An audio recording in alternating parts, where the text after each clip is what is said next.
तीर्थ भगवत्पदाचार्य गुरुभ्यो नमः। हरि ओम। जन्माद्यस्य यतोऽन्वयादितरतश्चार्थेषु विघ्नस्वराट् तेने ब्रह्महृदाय आदिकवये मुह्यन्ति यं सूरयः। तेजो वारिमृदां यथा विनिमयो यत्र त्रिसर्गो मृषा धाम्ना स्वेन सदा निरस्तकुहकं सत्यं परं धीमहि। अभ्रमं भङ्गरहितम् अजडं विमलं सदा आनन्दतीर्थमतुलं भजे तापत्रयापहं। यस्य वाक् कामधेनुर्नः कामितार्थान् प्रयच्छति सेवेतं जययोगीन्द्रं कामबाणच्छिदं सदा। पूज्याय राघवेन्द्राय सत्यधर्मरताय च भजतां कल्पवृक्षाय नमतां कामधेनवे। सत्याभिघ्नकराब्जोत्थान् पञ्चाशद्वर्षपूजकान् सत्यप्रमोदतीर्थार्यान् नौमि न्यायसुधारदान्। शास्त्रेषु पारदृश्वानं शास्त्रज्ञेषु च वत्सलं दीनभक्तोद्धारकरं सत्यात्मानं गुरुं भजे। आपादमौलिपर्यन्तं गुरूणाम् आकृतिं स्मरेत् तेन विघ्नाः प्रणश्यन्ति सिद्ध्यन्ति च मनोरथाः। श्रीगुरुभ्यो नमः। हरि ओम। ಮೈತ್ರೇಯರು ವಿದುರನಿಗೆ ಅನೇಕ ವಿಧವಾದ ಉಪದೇಶಗಳನ್ನು ಮಾಡ್ತಾ ಇದ್ದಾರೆ. ನಿನ್ನೆ ದಿನ ದಕ್ಷನ ಯಜ್ಞದ ಬಗ್ಗೆ ಚಿಂತನೆಯನ್ನು ಮಾಡಿದ್ದೀವಿ. ದಕ್ಷ ತಾನು ಅಧಿಕಾರ ಸಿಗಬೇಕು ಅನ್ನೋದಕ್ಕಾಗಿ ಅಧಿಕಾರಿಯನ್ನು ನೋಡಿ ಉತ್ತಮರಾದ ಮನೋನಿಯಾಮಕರಾದ ಮಹಾರುದ್ರದೇವರನ್ನು ನೋಡಿ ಮತ್ಸರಿಯಾಗಿ ಇಲ್ಲ ಸಲ್ಲದ ಅಪವಾದಗಳನ್ನು ಹಾಕ್ತಾ ಸಣ್ಣದಾದ ದೋಷಗಳನ್ನು ಎತ್ತಿ ತೋರಿಸಿ ಇಡೀ ಸಭೆಯಲ್ಲೇನೆ ಮಹಾತ್ಮರ ನಿಂದನೆಯನ್ನು ಮಾಡಿದ. ಹಾಗಾಗಿ ತಾನು ಮಾಡುವಂತಹ ಏನು ಯಜ್ಞವಿತ್ತೋ ಬೃಹಸ್ಪತಿ ಸಭ ಅದು ಪೂರ್ಣವಾಗದೇನೆ ಯಜ್ಞವೂ ಅರ್ಧಕ್ಕೆ ನಿಂತು ಹೋಯಿತು. ತನ್ನ ಶರೀರವೂ ಕೂಡ ನಾಶ ಆಗುವಂತಹ ಪ್ರಸಂಗ ಬಂದೊದಗಿತು. ಅಲ್ಲಿ ನಿನ್ನೆ ಹೇಳಿದ್ರು, ಮಹಾತ್ಮರ ನಿಂದನೆ ಮಾಡೋದು ಅಷ್ಟೇ ಅಲ್ಲ, ಮಹಾತ್ಮರ ಪಾದಧೂಳಿಯನ್ನು ನಿಂದನೆ ಮಾಡಿದರೂ ಕೂಡ ಬಹಳ ಘೋರವಾಗಿರುವಂತಹ ಪಾಪ ಬರುತ್ತೆ. ಹಾಗಾಗಿ ಆ ಮಹಾತ್ಮರ ನಿಂದನೆಯನ್ನು ಮಾಡಿದ ಫಲವಾಗಿ ದಕ್ಷ ಮೃತನಾಗಿದ್ದ. ಆಮೇಲೆ ದೇವತೆಗಳ ಪ್ರಾರ್ಥನೆಯಂತೆ ಬ್ರಹ್ಮದೇವರ ಮಾತಿನಂತೆ ರುದ್ರದೇವರು ದಕ್ಷನನ್ನು ಬದುಕಿಸಿ ಆಡಿನ ಶಿರವನ್ನು ನೀಡಿ ಆ ದಕ್ಷನ ಯಜ್ಞವನ್ನು ಪೂರ್ಣ ಮಾಡಿಸಿದ್ದಾರೆ. ಅದರಿಂದಲೂ ಕೂಡ ನಮಗೆ ಸಂದೇಶ ಕೊಡುತ್ತೆ ಭಾಗವತ. ಮಹಾತ್ಮರ ಗುರು ಹಿರಿಯರ ಮಾರ್ಗದರ್ಶನವನ್ನು ನಾವು ಪಡೆದುಕೊಂಡಲ್ಲಿ ನಮ್ಮ ಜೀವನದಲ್ಲಿ ಎಲ್ಲವೂ ಕೂಡ ಲಭಿಸುತ್ತೆ ಅನ್ನುವಂತಹ ಸಂದೇಶವನ್ನು ವಿದುರನ ಮುಖಾಂತರವಾಗಿ ತಿಳಿಸಿಕೊಟ್ಟಿದ್ದಾರೆ. ಅದಾದ ನಂತರದಲ್ಲಿ ಇದು ಬ್ರಹ್ಮದೇವರ ಮಕ್ಕಳ ಕಥೆಯನ್ನು ಹೇಳ್ತಾ ಇರೋದು. ಬ್ರಹ್ಮದೇವರ ಮಕ್ಕಳು ಸ್ವಯಂಭೂವನು, ಅವನ ಮಕ್ಕಳು, ಮುಂದೆ ಎಲ್ಲ ಹುಟ್ಟಿರುವಂಥ ಎಲ್ಲ ಪ್ರಜಾಸಂತತಿಗಳು. ಅದರಲ್ಲಿ 5 ಜನ, ಈ ಸ್ವಯಂಭೂವನುವಿಗೆ 5 ಜನ ಮಕ್ಕಳು, ಆಕೂತಿ, ದೇವಹೂತಿ, ಪ್ರಸೂತಿ, ಉತ್ಥಾನಪಾದ, ಪ್ರಿಯವ್ರತ ಎಂಬುದಾಗಿ 5 ಜನ. ಆ 3 ಜನರ ಮಕ್ಕಳ ಕಥೆಗಳನ್ನೆಲ್ಲ ಹೇಳಿದ್ದಾರೆ. ಇಲ್ಲಿ ಮಧ್ಯದಲ್ಲಿ ಈ ಮುಂದೆ ಪುರುಷರ ಏನು ಗಂಡು ಮಕ್ಕಳಿದ್ದರೋ ಆ ಗಂಡು ಮಕ್ಕಳ ಕಥೆಗಳನ್ನು ಹೇಳಬೇಕು. ಆ ಮಧ್ಯದಲ್ಲಿ ಆ ಅಧರ್ಮ ಸಂತತಿಯನ್ನು ಹೇಳ್ತಾ ಇದ್ದಾರೆ. ಇಲ್ಲಿವರೆಗೂ ಧರ್ಮ ಸಂತತಿಯನ್ನು ಹೇಳಿದರು. ಮಹಾಜ್ಞಾನಿಗಳು ಎಲ್ಲ ಅವತಾರ ಮಾಡಿದ್ದಾರೆ ಎನ್ನುವಂತಹ ಧರ್ಮ ಸಂತತಿಯನ್ನು ಹೇಳಿ ಈಗ ಮಧ್ಯದಲ್ಲಿ ಸ್ವಲ್ಪ ಅಧರ್ಮ ಸಂತತಿಯನ್ನು ಹೇಳ್ತಾ ಇದ್ದಾರೆ. ಸನಕಾದ್ಯ ನಾರದಶ್ಚ ಋಗುರ್ ಹಂಸೋರು ನಿರ್ಯದಿಹಿ. ಅದರ ಮಧ್ಯದಲ್ಲಿ ಇನ್ನೊಂದು ವಿಷಯ ಹೇಳ್ತಾರೆ. ಈ ಬ್ರಹ್ಮದೇವರ ಇನ್ನಿಷ್ಟು ಜನ ಮಕ್ಕಳಿದ್ರು. ಯಾರು? ಸನಕಾದಿಗಳು, ನಾರದರು, ಋಗು, ಹಂಸ, ಆರುಣಿ. ಇವರೆಲ್ಲರೂ ಕೂಡ ಏನಂತಂದರೆ ಇವರು ಗೃಹಸ್ಥಾಶ್ರಮವನ್ನು ಸ್ವೀಕಾರ ಮಾಡಲಿಲ್ಲ. ತಾವು ಉತ್ತಮವಾಗಿರುವಂತಹ ಊರ್ಧ್ವರೇತಸ್ಕರಾಗಿ ಸನ್ಯಾಸವನ್ನು ಸ್ವೀಕಾರ ಮಾಡಿದ್ದಾರೆ. ನೈತೇ ಗ್ರಹಾನ್ ಬ್ರಹ್ಮಸುಧಾಹ. ಅವ್ರು ಯಾರೂ ಕೂಡ ಗೃಹಸ್ಥರಾಗಲಿಲ್ಲ ಅಂಥೇಳಿ. ಅದಾದ ಮೇಲೆ ಈ ಅಧರ್ಮದ ಸಂತತಿ ಹೇಳ್ತಾರೆ. ಮೃಷ ಅಧರ್ಮಸ್ಯ ಭಾರ್ಯಾಸೀತ್. ಮೃಷ ಎನ್ನುವವಳು ಅಧರ್ಮ ಎನ್ನುವಂತಹ ಬ್ರಹ್ಮದೇವರ ಮಗ. ಅವನ ಹೆಂಡತಿ ಮೃಷ ಅಂತ. ದಂಬಂ ಮಾಯಾಂಚ ಶತ್ರುಹನ್ ಅಸೂತಮಿಥುನಂ ತತ್ತು ನಿರ್ವೃತಿರ್ಜಗೃಹೇ ಪ್ರಜಃ. ಆ ಮೃಷೆಯಲ್ಲಿ ದಂಭ ಮತ್ತು ಮಾಯಾ ಎನ್ನುವಂತಹ 2 ಮಕ್ಕಳು ಹುಟ್ಟಿದ್ದಾರೆ. ದಂಭ ಗಂಡು ಮಗು, ಮಾಯಾ ಎನ್ನುವಳು ಹೆಣ್ಣು ಮಗು ಹುಟ್ಟಿದ್ದಾಳೆ. ಅಸೂತ ಮಿಥುನಂ ತತ್ತು ನಿರುತಿರಜಗೃಹೇ ಪ್ರಜಃ. ಅದರಲ್ಲಿ ಒಬ್ಬಳನ್ನು ಅವನೇನಂದರೆ ನಿರುತಿಗೆ ಮಕ್ಕಳಾಗಲಿಲ್ಲ. ಆ ನಿವೃತ್ತಿ ತಾನು ಈ ಮಗುವನ್ನು ಸ್ವೀಕಾರ ಮಾಡಿದ್ದಾನೆ. ಆ ಮಕ್ಕಳು ಇಬ್ಬರನ್ನೂ ಸ್ವೀಕಾರ ಮಾಡಿದ್ದಾನೆ. ತಯೋ ಸಮಭವಲ್ಲೋಭೋ ನಿಕೃತಿಶ್ಚ ಮಹಾಮತೆ. ಅವರಿಬ್ಬರಲ್ಲಿ ಏನಂತಂದರೆ ಲೋಭ ಮತ್ತು ನಿಕೃತಿ ಎನ್ನುವಂತಹ ಮಕ್ಕಳು ಹುಟ್ಟಿದ್ದಾರೆ. ದಂಭ ಮಾಯಾ ಎನ್ನುವಂತಹ ಇಬ್ಬರು ಮಕ್ಕಳು, ಅಲ್ಲಿ ದಂಭನಲ್ಲಿ ಲೋಭ, ಮಾಯಲ್ಲಿ ನಿಕೃತಿ ಎನ್ನುವಂತಹ ಮಕ್ಕಳು ಹುಟ್ಟಿದ್ದಾರೆ. ತಾಭ್ಯಾಂ ಕ್ರೋಧಶ್ಚ ಹಿಂಸಾಚ ದುರುಕ್ತಿಶ್ಚ ತಯೋ ಕಲಿಹಿ. ಆ ಲೋಭ ಮತ್ತು ನಿಕೃತಿ ಎನ್ನುವಂತಹ ಮಕ್ಕಳಲ್ಲಿ ಕ್ರೋಧ ಮತ್ತು ಹಿಂಸಾ ಎನ್ನುವಂತಹ ಮಕ್ಕಳು ಹುಟ್ಟಿದ್ದಾರೆ. ಅವರಿಗೆ ದುರುಕ್ತಿ ಮತ್ತು ಕಲಿ ಎನ್ನುವಂತಹ ಮಕ್ಕಳು ಹುಟ್ಟಿದ್ದಾರೆ. ದುರುಕ್ತೌ ಕಲಿರಾದತ್ತ ಭಯಂ ಮೃತ್ಯುಂಚ ಸತ್ತಮ. ಅಲ್ಲಿ ಆಮೇಲೆ ಭಯ ಮೃತ್ಯು ಎನ್ನುವಂತಹ ಮಕ್ಕಳು ಹುಟ್ಟಿದ್ದಾರೆ. ಆಮೇಲೆ ಅವರಿಗೆ ಯಾತನ ಮತ್ತು ನಿರಯ ಎನ್ನುವಂತಹ ಮಕ್ಕಳು ಹುಟ್ಟಿದ್ದಾರೆ. ಹೀಗೆ ಇದು ಅಧರ್ಮದ ಸಂತತಿ ಎನ್ನುವುದಾಗಿ ಅವ್ರ ಬಗ್ಗೆ ಏನೂ ಹೇಳಿಲ್ಲ, ಒಂದು ವಿಶೇಷಣಗಳಿಲ್ಲ. ಅಲ್ಲಿ ಮೇಲೆ ಹೇಳಬೇಕಾದಾಗ ತಪಸ್ಸುಗಳಾಗಿದ್ರು, ಜ್ಞಾನಿಗಳಾಗಿದ್ರು, ಒಳ್ಳೆಯ ಸಜ್ಜನರಾಗಿದ್ರು, ಗುರು ಹಿರಿಯರನ್ನು ಪೂಜಿಸುವವರಾಗಿದ್ರು ಅನ್ನುವಂಥ ಅನೇಕ ವಿಶೇಷಣಗಳನ್ನು ಹೇಳಿ ಇಂತಹ ಮಕ್ಕಳು ಹುಟ್ಟಿದ್ರು ಅಂತ ಹೇಳ್ತಿದ್ರು. ಇಲ್ಲಿ ಏನೂ ಇಲ್ಲ, ಇವನಿಗೆ ಇವನು ಅಂತ ಹೀಗೆ ಸುಮ್ಮನೆ ಅವರ ಹೆಸರನ್ನೇ ಹೇಳ್ತಾ ಹೋಗಿದ್ದಾರೆ. ಆಯ್ತ್ರಿ, ನೀವು ಅದನ್ನು ಹೇಳೋದ್ರಿಂದ ನಮಗೇನು ಲಾಭ? ಅವ್ರ ಬಗ್ಗೆ ನಾವು ಕೇಳೋದೇ ಬೇಕಾಗಿಲ್ಲ. ಅಧರ್ಮ ಇದು, ಅಧರ್ಮದ ಮಕ್ಕಳು, ಅಧರ್ಮದ ಸಂತತಿಯನ್ನು ಕೇಳಿ ಅವರ ಬಗ್ಗೆ ನೀವು ಹೇಳೋದಕ್ಕೂ ನೀವು ಹೊರಟಿಲ್ಲ, ಸರಿಯಾಗಿ ವಿಶ್ಲೇಷಣೆ ಕೊಡ್ತಾ ಇಲ್ಲ.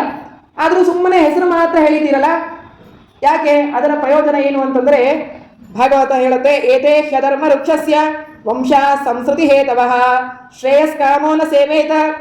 ಯಾರು ಶ್ರೇಯಸ್ಸನ್ನು ತಮ್ಮ ಜೀವನದಲ್ಲಿ ಅಪೇಕ್ಷೆ ಪಡ್ತಾರೋ, ಯಾರು ಮೋಕ್ಷವನ್ನು ಪಡೆಯಬೇಕು ಅನ್ನುವಂತಹ ಹಂಬಲಿಸ್ತಾ ಇರ್ತಾರೋ ಅಂಥವರು ಈ ಮಾಯೆಗೆ ಒಳಗಾಗಬಾರದು.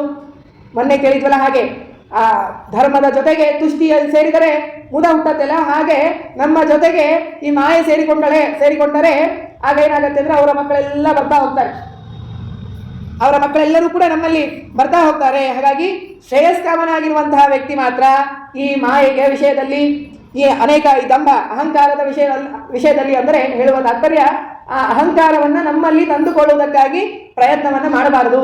ಅದು ಬರ್ತಾ ಇರುತ್ತೆ, ಬೇಡ ಅಂತನ್ನುವಂತಹ ವಸ್ತುಗಳೇನಿರುತ್ತಲ್ಲ ಅದೇ ಬರುತ್ತೆ. ಎಷ್ಟೋ ಬಾರಿ ನಾವು ಪ್ರಿಪ್ರೇಷನ್ ಮಾಡ್ಕೊಂಡು ಬಂದಿರ್ತೀವಿ, ಸ್ಕೂಲಲ್ಲೆಲ್ಲ ನಿಮಗೆ ಅಭ್ಯಾಸ ಇರುತ್ತೆ, ಏನೋ ಒಂದು ಭಾಷಣ ಕೊಟ್ಟಿರ್ತಾರೆ, ಸ್ವಾಗತ ಭಾಷಣ ಏನೋ ಕೊಟ್ಟಿರ್ತಾರೆ, ಅದನ್ನು ಪ್ರಿಪೇರ್ ಮಾಡಬೇಕಾದಾಗ ಒಂದೇನೋ ಶಬ್ದ ಬಂದಿರುತ್ತೆ, ಇದನ್ನು ಹೇಳಬಾರ್ದು ಅಂತಲೇ ನಾನು ತಲೆಯಲ್ಲಿ ಇಟ್ಕೊಂಡಿರ್ತೀನಿ, ಆದರೂ ಏನಂತಂದರೆ ಅದೇ ಶಬ್ದ ಬರುತ್ತೆ. ಹಾಗೆ ಏನಂತಂದರೆ ಈ ದಂಭ ಅಹಂಕಾರಗಳು ನಾನು ದಿನನಿತ್ಯ ಅನ್ಕೊಳ್ಳೋದೇನು ಸಾಧಕರಾದ ನಾವು, ನಾನು ಅಹಂಕಾರ ಪಡಬಾರ್ದಪ್ಪ, ನಾನು ಮಾಯಿಗೆ ಒಳಗಾಗಬಾರ್ದು, ಎಲ್ಲವೂ ಈಶ್ವರನ ಇಚ್ಛೆಯಿಂದ ನಡೀತಾ ಇದೆ, ಎಲ್ಲ ಈಶ್ವರನ ದಯೆಯಿಂದ ನಡೀತಾ ಇರೋದು ಅಂತ ಅನ್ಕೋತೀವಿ. ಆದರೂ ಕೂಡ ಏನಂತಂದರೆ ನನ್ನ ಮನೆ ಮುಂದಿಂದೆಲ್ಲ ನಿಮಗೆ ಗೊತ್ತಿದೆ ಏನೇನೆಲ್ಲ ಬರುತ್ತೆ ಅನ್ನೋದು. ಹೀಗೆ ಅದು ಬೇಡ ಅಂದ್ರೂ ಕೂಡ ಬರ್ತಾ ಇರುತ್ತೆ. ಅದನ್ನು ನಾವು ಪ್ರಯತ್ನಪೂರ್ವಕವಾಗಿ ಅದನ್ನು ತಡೆಗಟ್ಟಬೇಕು. ಶ್ರೇಯಸ್ಕಾಮೋನ ಸೇವೇತ ಸಂಗ್ರಹೇಣ ಮಯಾಖ್ಯಾತಃ ತ್ರಿಶ್ರುತ್ವೇತತ್ ಪುಮಾನ್ ಪುಣ್ಯಂ ವಿಧುನೋತ್ಯಾತ್ಮನೋ ಮಲಂ. ನೋಡಿ, ಭಾಗವತದಲ್ಲಿ ಹೇಳುವಂತಹ ಯಾವುದೇ ಒಂದು ವಿಷಯವೂ ಕೂಡ ಸುಮ್ಮನೆ ವ್ಯರ್ಥವಾಗಿರುವುದಿಲ್ಲ. ಇವರ ಹೆಸರನ್ನ, ಇವರ ಏನು ಅಧರ್ಮದ ಸಂತತಿ ಇದೆಯಲ್ಲ, ಈ ಸಂತತಿ ಬಗ್ಗೆ ಕೇಳಿದರೆ 3 ಬಾರಿ ಏನಾದರೂ ಕೇಳಿದ್ವಿ ಅಂತಾದರೆ ತ್ರಿಶ್ರುತ್ವೇದ ಪುಮಾನ್ ಪುಣ್ಯಂ, ಪುಣ್ಯವನ್ನು ಪಡಿತಾನೆ. ಮಾನಸಿಕವಾಗಿರುವಂತಹ ಮನೋದೋಷಗಳೇನಿರುತ್ತಲ್ಲ ಅದೆಲ್ಲವೂ ಕೂಡ ದೂರ ಹೋಗುತ್ತೆ. ನೋಡ್ರಿ, ಅಂತಹ ಕೇಳಿದ್ದು ಅಧರ್ಮರ ಬಗ್ಗೆ, ಅಧರ್ಮಿಷ್ಠರ ಬಗ್ಗೆ, ಅವರ ಬಗ್ಗೆ ಕೇಳಿದರೂ ಕೂಡ ಪುಣ್ಯ ತಂದು ಕೊಡುವಂತಹ ಮಹಾಗ್ರಂಥ ಇದು ಭಾಗವತ. ಅದಕ್ಕಾಗಿ ಏನಂತಂದರೆ ಭಾಗವತವನ್ನು ನಿತ್ಯ ಶ್ರವಣ ಮಾಡಬೇಕು, ಅದರ ಆ ರಸವನ್ನು ಪಾನ ಮಾಡಬೇಕು ಅಂತ ಹೇಳಿದ್ದು ಯಾಕೆ ಅಂದರೆ ಇದಕ್ಕಾಗಿ. ಇಲ್ಲಿ ಇರೋದು ಎಲ್ಲವೂ ಕೂಡ ಏನಂತಂದರೆ ಪುಣ್ಯವನ್ನು ಅಭಿವೃದ್ಧಿ ಮಾಡಿಸುವುದಕ್ಕಾಗಿ, ಪಾಪವನ್ನು ನಾಶ ಮಾಡಿಸುವುದಕ್ಕಾಗಿ. ಹಾಗಾಗಿ ಇಷ್ಟು ಸಂಕ್ಷೇಪವಾಗಿ ಅಧರ್ಮದ ಸಂತತಿಯನ್ನು ನಿರೂಪಣೆ ಮಾಡಿದ್ದಾರೆ. ಆಮೇಲೆ ಅಥಾತ ಕೀರ್ತಯೇ ವಂಶಂ ಪುಣ್ಯ ಕೀರ್ತೆ ಕುರುದ್ವಹ. ನೋಡಿ, ಹಿಂದೆ ಯಾವ ವಿಶೇಷಣಗಳನ್ನು ಹೇಳದೇ ಇರುವಂತಹ ವೇದವ್ಯಾಸ ದೇವರು ಇನ್ನ ಮೇಲೆ ನಾನು ಪುಣ್ಯಕೀರ್ತಿಗಳಾದ, ಪುಣ್ಯವೇ ಕೀರ್ತಿಯಾಗಿರುವಂತಹ ಆ ಸ್ವಯಂಭುವ ಮನುವಿನ 2 ಪುರುಷ ಗಂಡ ಮಕ್ಕಳೇನಿದ್ದರೋ ಅವರ ಕಥೆಯನ್ನು ಹೇಳ್ತೀನಿ ಅನ್ನುವಂತಹ ಮಾತನ್ನು ಹೇಳ್ತಾ ಇದ್ದಾರೆ. ಸ್ವಯಂಭುವಸ್ಯಾಪಿ ಮನೋಹ ಹರೇರ್ ಅಂಶಾಂಶ ಜನ್ಮನಃ. ಹರೇಹೇ ಭಗವಂತನ ಅಂಶದಿಂದ ಹುಟ್ಟಿದವರು. ಹರಿಯ ಅಂಶ ಯಾರು ಅಂತಂದರೆ ಸ್ವಯಂಭುವಮನು. ಸ್ವಯಂಭೂಮನು ಪರಮಾತ್ಮ, ಸಾಕ್ಷಾತ್ ಪರಮಾತ್ಮನಲ್ಲ. ಅವನಲ್ಲಿ ಶ್ವೇತದ್ವೀಪದಲ್ಲಿರುವಂತಹ ಯಾವ ರೂಪ ಇತ್ತೋ, ಬ್ರಹ್ಮಾಂಡದಲ್ಲಿ ವ್ಯಾಪ್ತವಾಗಿರುವಂತಹ ಯಾವ ರೂಪ ಇದೆಯೋ ಆ ರೂಪ ಶ್ವೇತದ್ವೀಪದಲ್ಲಿರತ್ತೆ. ಅಂತಹ ರೂಪದ ಒಂದು ಅಂಶ ಈ ಸ್ವಯಂಭುವ ಮನುವಿನಲ್ಲಿ ಇರ್ತದೆ. ಆ ಸ್ವಯಂಭುವ ಮನುವಿನ ಅಂಶ ಏನಿದೆ, ಅಲ್ಲಿ ಏನು ಪರಮಾತ್ಮನಿದ್ದಾನೋ ಆ ಪರಮಾತ್ಮನ ಒಂದು ಅಂಶ ಅದು ರಾಜರಾಜೇಶ್ವರ ಎನ್ನುವಂತಹ ರೂಪ. ಆ ರಾಜರಾಜೇಶ್ವರ ರೂಪದಿಂದ ಇಲ್ಲಿ ಯಾರು ಉತ್ಥಾನಪಾದ ಹಾಗೂ ಪ್ರಿಯವ್ರತರಲ್ಲಿ ಆ ಪರಮಾತ್ಮನ ಆವೇಶ ಇದೆ. ಯಾವುದೇ ಒಬ್ಬ ಚಕ್ರವರ್ತಿ ರಾಜನಿದ್ದಾನೋ ಎಲ್ಲರಲ್ಲೂ ಕೂಡ ಏನಂತಂದ್ರೆ ಈ ರಾಜರಾಜೇಶ್ವರ ರೂಪದಿಂದ ಪರಮಾತ್ಮ ಇರ್ತಾನೆ. ಈ ಉತ್ಥಾನಪಾದ ಹಾಗೂ ಪ್ರಿಯವ್ರತರಲ್ಲಿ ಪರಮಾತ್ಮನ ರಾಜರಾಜೇಶ್ವರ ಎನ್ನುವಂತಹ ಪರಮಾತ್ಮನ ಆವೇಶ ಇತ್ತು. ಅಂತಹ ಆ ಪುತ್ರರ ಕಥೆಯನ್ನು ನಾನು ಹೇಳ್ತಾ ಇದ್ದೀನಿ. ವಾಸುದೇವಸ್ಯ ಕಲಯ ರಕ್ಷಾಯಾಂ ಜಗತಸ್ಥಿತವು. ಅದರಲ್ಲಿ ಮೊದಲಿಗೆ ಏನಂತಂದ್ರೆ ಉತ್ಥಾನಪಾದನ ಕಥೆಯನ್ನ ಮೊದಲಿಗೆ ಹೇಳ್ತಾರೆ. ಆ ಉತ್ಥಾನಪಾದನಿಗೆ ಸುನೀತಿ ಸುರುಚಿ ಎನ್ನುವಂತಹ ಇಬ್ಬರು ಹೆಂಡತಿಯರಿದ್ರು. ಆ ಸುರುಚಿ ಪ್ರೇಯಸಿ ಪತ್ಯು ನೇತರಾಯತ್ಸುತೋ ಧ್ರುವ. ಅದರಲ್ಲಿ ಏನಂತಂದ್ರೆ ಸುರುಚಿ, ಈ ಸುರುಚಿ ಏನಂತಂದ್ರೆ ಉತ್ಥಾನಪಾದನಿಗೆ ಭಾರಿ ಪ್ರೀತ್ಯಾಸ್ಪದಳಾದ ಹೆಂಡತಿಯಾಗಿದ್ರು. ನೇತರಾಯತ್ಸುತೋ ಧ್ರುವ. ಇನ್ನೊಬ್ಬಳೇನಿದ್ರಲ್ಲ ಅವಳು ಸುನೀತಿ, ಅವಳ ಮೇಲೆ ಅವನಿಗೆ ಇಷ್ಟನೇ ಇರಲಿಲ್ಲ. ಇದು ಏನಂತಂದ್ರೆ ಉತ್ಥಾನಪಾದನ ಕಥೆ ಅಲ್ಲ, ಇದು ನಮ್ಮ ಕಥೆ ಹೇಳ್ತಾ ಇದೆ. ಇದು ನಮಗೆ ರುಚಿಯಾಗಿ ಕಾಣುವಂತಹ ಮೇಲ್ನೋಟಕ್ಕೆ ಯಾವುದು ಚೆನ್ನಾಗಿ ಕಾಣಿಸುತ್ತೋ ಆಹಾರ ಪದಾರ್ಥ ಆಗಿರ್ಬೋದು, ಹೋಗುವಂತಹ ದೃಶ್ಯ ಪದಾರ್ಥಗಳಾಗಿರ್ಬೋದು, ಬೇರೆ ಬೇರೆ ಊರಿಗೆಲ್ಲ ಹೋಗ್ತೀವಿ, ಪಕ್ಕದಲ್ಲೇನೆ ಒಳ್ಳೆ ಏನಾದರೂ ಇಲ್ಲೆಲ್ಲ ಗ್ರೌಂಡಲ್ಲಿ ಕಾರ್ಯಕ್ರಮಗಳಿದ್ರೆ ಅಲ್ಲಿ ನೋಡಬೇಕು, ಇದಕ್ಕಿಂತ 100 ಪಟ್ಟು ಜನ ಸೇರ್ತಾರೆ. ಅಲ್ಲಿ ರುಚಿಯಾಗಿರುವಂತಹ, ಕಣ್ಣಿಗೆ ರುಚಿಯನ್ನು ಕೊಡುವಂತಹ, ಕಿವಿಗೆ ರುಚಿಯನ್ನು ಕೊಡುವಂತಹ ಅನೇಕ ವಿಧವಾಗಿರುವಂತಹ ಪದಾರ್ಥಗಳಿರುತ್ತೆ. ಅವುಗಳೇ ಏನಾಗುತ್ತೆ ಅಂತಂದ್ರೆ ನಮಗೆ ಇಷ್ಟ ಆಗುವುದು. ಸುನೀತಿ, ಒಳ್ಳೆಯ ನೀತಿವಂತನಾಗುವುದಕ್ಕಾಗಿ ನಾವು ಯಾರೂ ಇಷ್ಟನೇ ಪಡೋದಿಲ್ಲ. ನೀತಿಯನ್ನ ನಮ್ಮ ಜೀವನದಲ್ಲಿ ನಾವು ಅಳವಡಿಸಿಕೊಳ್ಳೋದಕ್ಕೆ ಇಷ್ಟನೇ ಪಡೋದಿಲ್ಲ. ಹಾಗಾಗಿ ಏನಂತಂದ್ರೆ ಆ ಸುನೀತಿಯನ್ನ ಆ ಉತ್ಥಾನಪಾದ ಇಷ್ಟಪಡ್ತಿರ್ಲಿಲ್ಲ. ಇಂತಹ ಭಾಗವತ ಎಷ್ಟು ಇದು ಮಾಡುತ್ತೆ ಅಂತಂದ್ರೆ ಅವಳ ಹೆಸರಿಂದ ಹೇಳಿಕ್ಕೂ ತಯಾರಿಲ್ಲ, ಅಷ್ಟು ದೂರ ಇಟ್ಟಿದ್ದಂತೆ ಉತ್ಥಾನಪಾದ. ನೋಡ್ರಿ, ಶ್ಲೋಕ ಹೀಗಿದೆ: ಸುರುಚಿ ಪ್ರೇಯಸಿ ಪತ್ಯು. ಸುರುಚಿ ಗಂಡನಿಗೆ ಪ್ರಿಯಳಾಗಿದ್ದಳು. ಸುನೀತಿ ಯತ್ಸುತೋ ಧ್ರುವ ಅಂತ ಅನ್ಲಿಲ್ಲ. ನೇತರ, ಸುರುಚಿಯನ್ನು ಬಿಟ್ಟು ಇನ್ನೊಬ್ಬಳು ಯಾರು ಹೆಂಡತಿ ಇದ್ಲಲ್ರಿ, ಅವಳು ಇವನಿಗೆ ಪ್ರೀತ್ಯಾಸ್ಪದಳಾಗಿದ್ಲು. ಆಗಿರಲಿಲ್ಲ ಅಂದ್ರೆ ಭಾಗವತ ಅಂದ್ರೆ ಅವನಿಗೆ ಅಷ್ಟು ಇಷ್ಟ ಇಲ್ಲ. ಆ ಸುನೀತಿಯ ಮೇಲೆ ಒಂದು ಚೂರು ಅವನಿಗೆ ಇಷ್ಟ ಇಲ್ಲ ಅನ್ನುವಂತಹ ಅಂಶವನ್ನ ತೋರಿಸುವುದಕ್ಕಾಗಿ ಹೀಗೆ ಪ್ರಯೋಗ ಮಾಡಿದೆ. ಹೀಗೆ ಅಂತಹ ಅವರಿಬ್ಬರಿಗೂ ಕೂಡ ಮಕ್ಕಳು ಹುಟ್ಟಿದ್ದಾರೆ. ಏಕದಾ ಸುರುಜೇ ಪುತ್ರಂ ಅಂಕಮಾರೋಪ್ಯ ಲಾಲಯನ್ ಉತ್ತಮಂ ನಾರರುಕ್ಷಂತಂ ಧ್ರುವಂ ರಾಜಾಪೆ ನಂದತ. ಆ ಸುರುಚಿಗೆ ಉತ್ತಮ ಎನ್ನುವಂತಹ ಮಗ ಹುಟ್ಟಿದ್ದಾನೆ, ಸುನೀತಿಗೆ ಧ್ರುವ ಮಹಾರಾಜ ಹುಟ್ಟಿದ್ದಾನೆ. ಆ ಸುರುಚಿಯ ಮಗ ಉತ್ತಮನನ್ನ ತಂದೆ ಉತ್ಥಾನಪಾದ ತನ್ನ ತೊಡೆಯ ಮೇಲೆ ಕೂಡಿಸಿಕೊಂಡು ಕುಳಿತಿದ್ದ. ಸಹಜವಾಗಿ ಮಗು ಧ್ರುವ ಮಹಾರಾಜ ಆ ಇನ್ನೊಂದು ಕೂಸನ್ನು ನೋಡಿ ಇನ್ನೊಂದು ಕೂಸು ಅದೇ ಬೇಕು ಅಂತ ಮಾಡ್ತಾ ಇರೋದು. ಎಷ್ಟು ಆಶ್ಚರ್ಯ ಅಂತಂದ್ರೆ ಅದೇ ವಸ್ತು ಕೊಟ್ಟರೂ ಕೂಡ ಅವು ಕೇಳೋದಿಲ್ಲ. ಇನ್ನೊಂದು ಕೂಸಿನ ಕೈಯಲ್ಲಿ ಯಾವ ಆಟ ಸಾಮಾನು ಇರುತ್ತೋ ಅಥವಾ ಯಾವ್ದಾದ್ರು ಪೆನ್ ಇರುತ್ತೋ ಅದೇ ಬೇಕು ಎಲ್ರಿಗೂ. 4 ಜನ ಮಕ್ಕಳಿದ್ರೆ 4 ಜನಕ್ಕೆ ಅದು ಒಂದೇ ಬೇಕು. ಬೇರೆ ಮನೆಯಲ್ಲಿ ಸಾವಿರಾರು ಪದಾರ್ಥಗಳಿರುತ್ತೆ. ಹಾಗೆ ಇವನು ಕೂಡ ಏನಂತಂದ್ರೆ ಇವ ಬಂದು ಕೂತಿದ್ದಾನೆ ಅಂತ ತಾನು ಬಂದು ಕೂಡಬೇಕು ಅಂತ ಅನ್ನೋದಕ್ಕಾಗಿ ಬಂದು ಕೂಡ್ತಾ ಇದ್ದಾನೆ. ಆಗ ಉತ್ತಮಂ ನಾರರುಕ್ಷಂತಂ ಧ್ರುವಂ ರಾಜಾಭ್ಯನಂದತ. ನೋಡ್ರಿ, ಸುರುಚಿ ತಡೆಯೋದಲ್ಲ, ತಂದೆಗೆ ಇಷ್ಟ ಆಗಲಿಲ್ಲ ಅಂತದ್ದು. ಅಯ್ಯೋ ಇವ ಬಂದು ನನ್ನ ಹತ್ರ ಬಂದು ಕೂಡ್ತಾ ಇದ್ದಾನಲ್ಲ ಅಂತೇಳಿ ಅಂತ ಇದ್ದ. ಆದ್ರೆ ದೂರ ಸರಿಸಲಿಕ್ಕೆ ಇಷ್ಟ ಇಲ್ಲ, ಜನ ನೋಡಿದ್ರೆ ಏನನ್ಕೋತಾರೋ ಅನ್ನುವಂತಹ ಹೆದರಿಕೆ. ಆದ್ರೆ ಆ ಸುರುಚಿ ಮಾತ್ರ ಅವಳೇನು ಹೆಸರಿಗೆ ಪಡಲಿಲ್ಲ. ಕೂಸು ಅನ್ನುವಂತಹ ವಿಷಯವನ್ನು ನೋಡದೇನೆ ಸುರುಚಿ ಶೃಣ್ವತೋರಜ್ಞ ಶೇಷ ಮಾಹಾತಿ ಗರ್ವಿತ. ಅವರನ್ನು ಎತ್ತಿ ಕೂಡಿಸ್ಬಿಟ್ಲು. ಕೂಡಿಸಿ ಏನೋ ಸುಮ್ಮನೆ ಹೋಗ್ಲಿಲ್ಲ. ಹೇಳ್ತಾಳೆ: ನವತ್ಸ ನೃಪತೆ ದೃಶ್ಯಂ ಭವಾನ್ ಆರೋಢ ಅರ್ಹತಿ. ನಮ್ಮ ಮನಸ್ಸಿನಲ್ಲಿ ಒಳ್ಳೆಯ ಬುದ್ಧಿ ಇರಲಿಲ್ಲ ಅಂತಂದ್ರೆ ಹೇಗಾಗತ್ತೆ? ಸುರುಚಿ ಯಾರಿಗೆ ಹೇಳ್ತಾ ಇರೋದು? ಧ್ರುವ ಮಹಾರಾಜನಿಗೆ ಹೇಳ್ತಾ ಇದ್ದ. ಧ್ರುವ ಏನದು 5 ವರ್ಷದ ಪುಟ್ಟ ಕೂಸು. ಆ ಪುಟ್ಟ ಕೂಸಿಗೆ 20 ವರ್ಷದ ಮಗನಿಗೆ ಏನೋ ನೀನು ನಮ್ಮ ಇನ್ನೊಬ್ಬತಿಯ ಹೆಂಡತಿಯ ಮಗ ನೀನು ಕೂಡಬೇಡ, ನಮ್ಮ ಆಸ್ತಿ ನಿನಗೆ ಸಿಗುವುದಿಲ್ಲ ಅಂತ ಹೇಳೋದ್ರಲ್ಲಿ ಒಂದು ಅರ್ಥ ಇದೆ. ಆ ಎದುರಿರುವಂತಹ ಬಾಲಕನಿಗೆ ಅದು ಅರ್ಥ ಆಗತ್ತೆ, ಯುವಕನಾಗಿರ್ತಾನೆ. ಇಲ್ಲೇನಂತಂದ್ರೆ 5 ವರ್ಷದ ಪುಟ್ಟ ಕೂಸಿಗೆ ಹೇಳ್ತಾ ಇದ್ದಾಳೆ, ನೀನು ಈ ಸಿಂಹಾಸನವನ್ನ ಏರುವುದಕ್ಕೆ ಸಾಧ್ಯವಿಲ್ಲ. ನಗೃಹೀತೋ ಮಯಾಯತ್ವಂ ಕುಕ್ಷಾ ವಿನುಪಾತ್ಮಜ. ಈ ಮಾತೆಲ್ಲ ಗೊತ್ತಾಗತ್ತಲ್ವಿ ಆ ಕೂಸಿಗೆ? ನನ್ನ ಹೊಟ್ಟೆಯಲ್ಲಿ ಹುಟ್ಟಿಲ್ಲ ನೀನು ಅನ್ನೋದಕ್ಕಾಗಿ ಈ ಆಸನ ನಿನಗೆ ಸೀಮಿತವಾಗಿಲ್ಲ. ದುರ್ಲಭೇರ್ಥೇ ಮನೋರಥಃ. ಹಾಗಾಗಿ ಈ ಸಣ್ಣ ಏನು ಮನೆತನದವರು ಮನಸ್ಸಿನವರೆಲ್ಲ ಏನಿರ್ತಾರಲ್ಲ, ಅವ್ರು ಹೀಗೆ ಯಾವುದು ಸಿಗುವುದಿಲ್ಲವೋ ಅದಕ್ಕಾಗಿಯೇ ಅವರು ಇಷ್ಟಪಡ್ತಾ ಇರ್ತಾರೆ.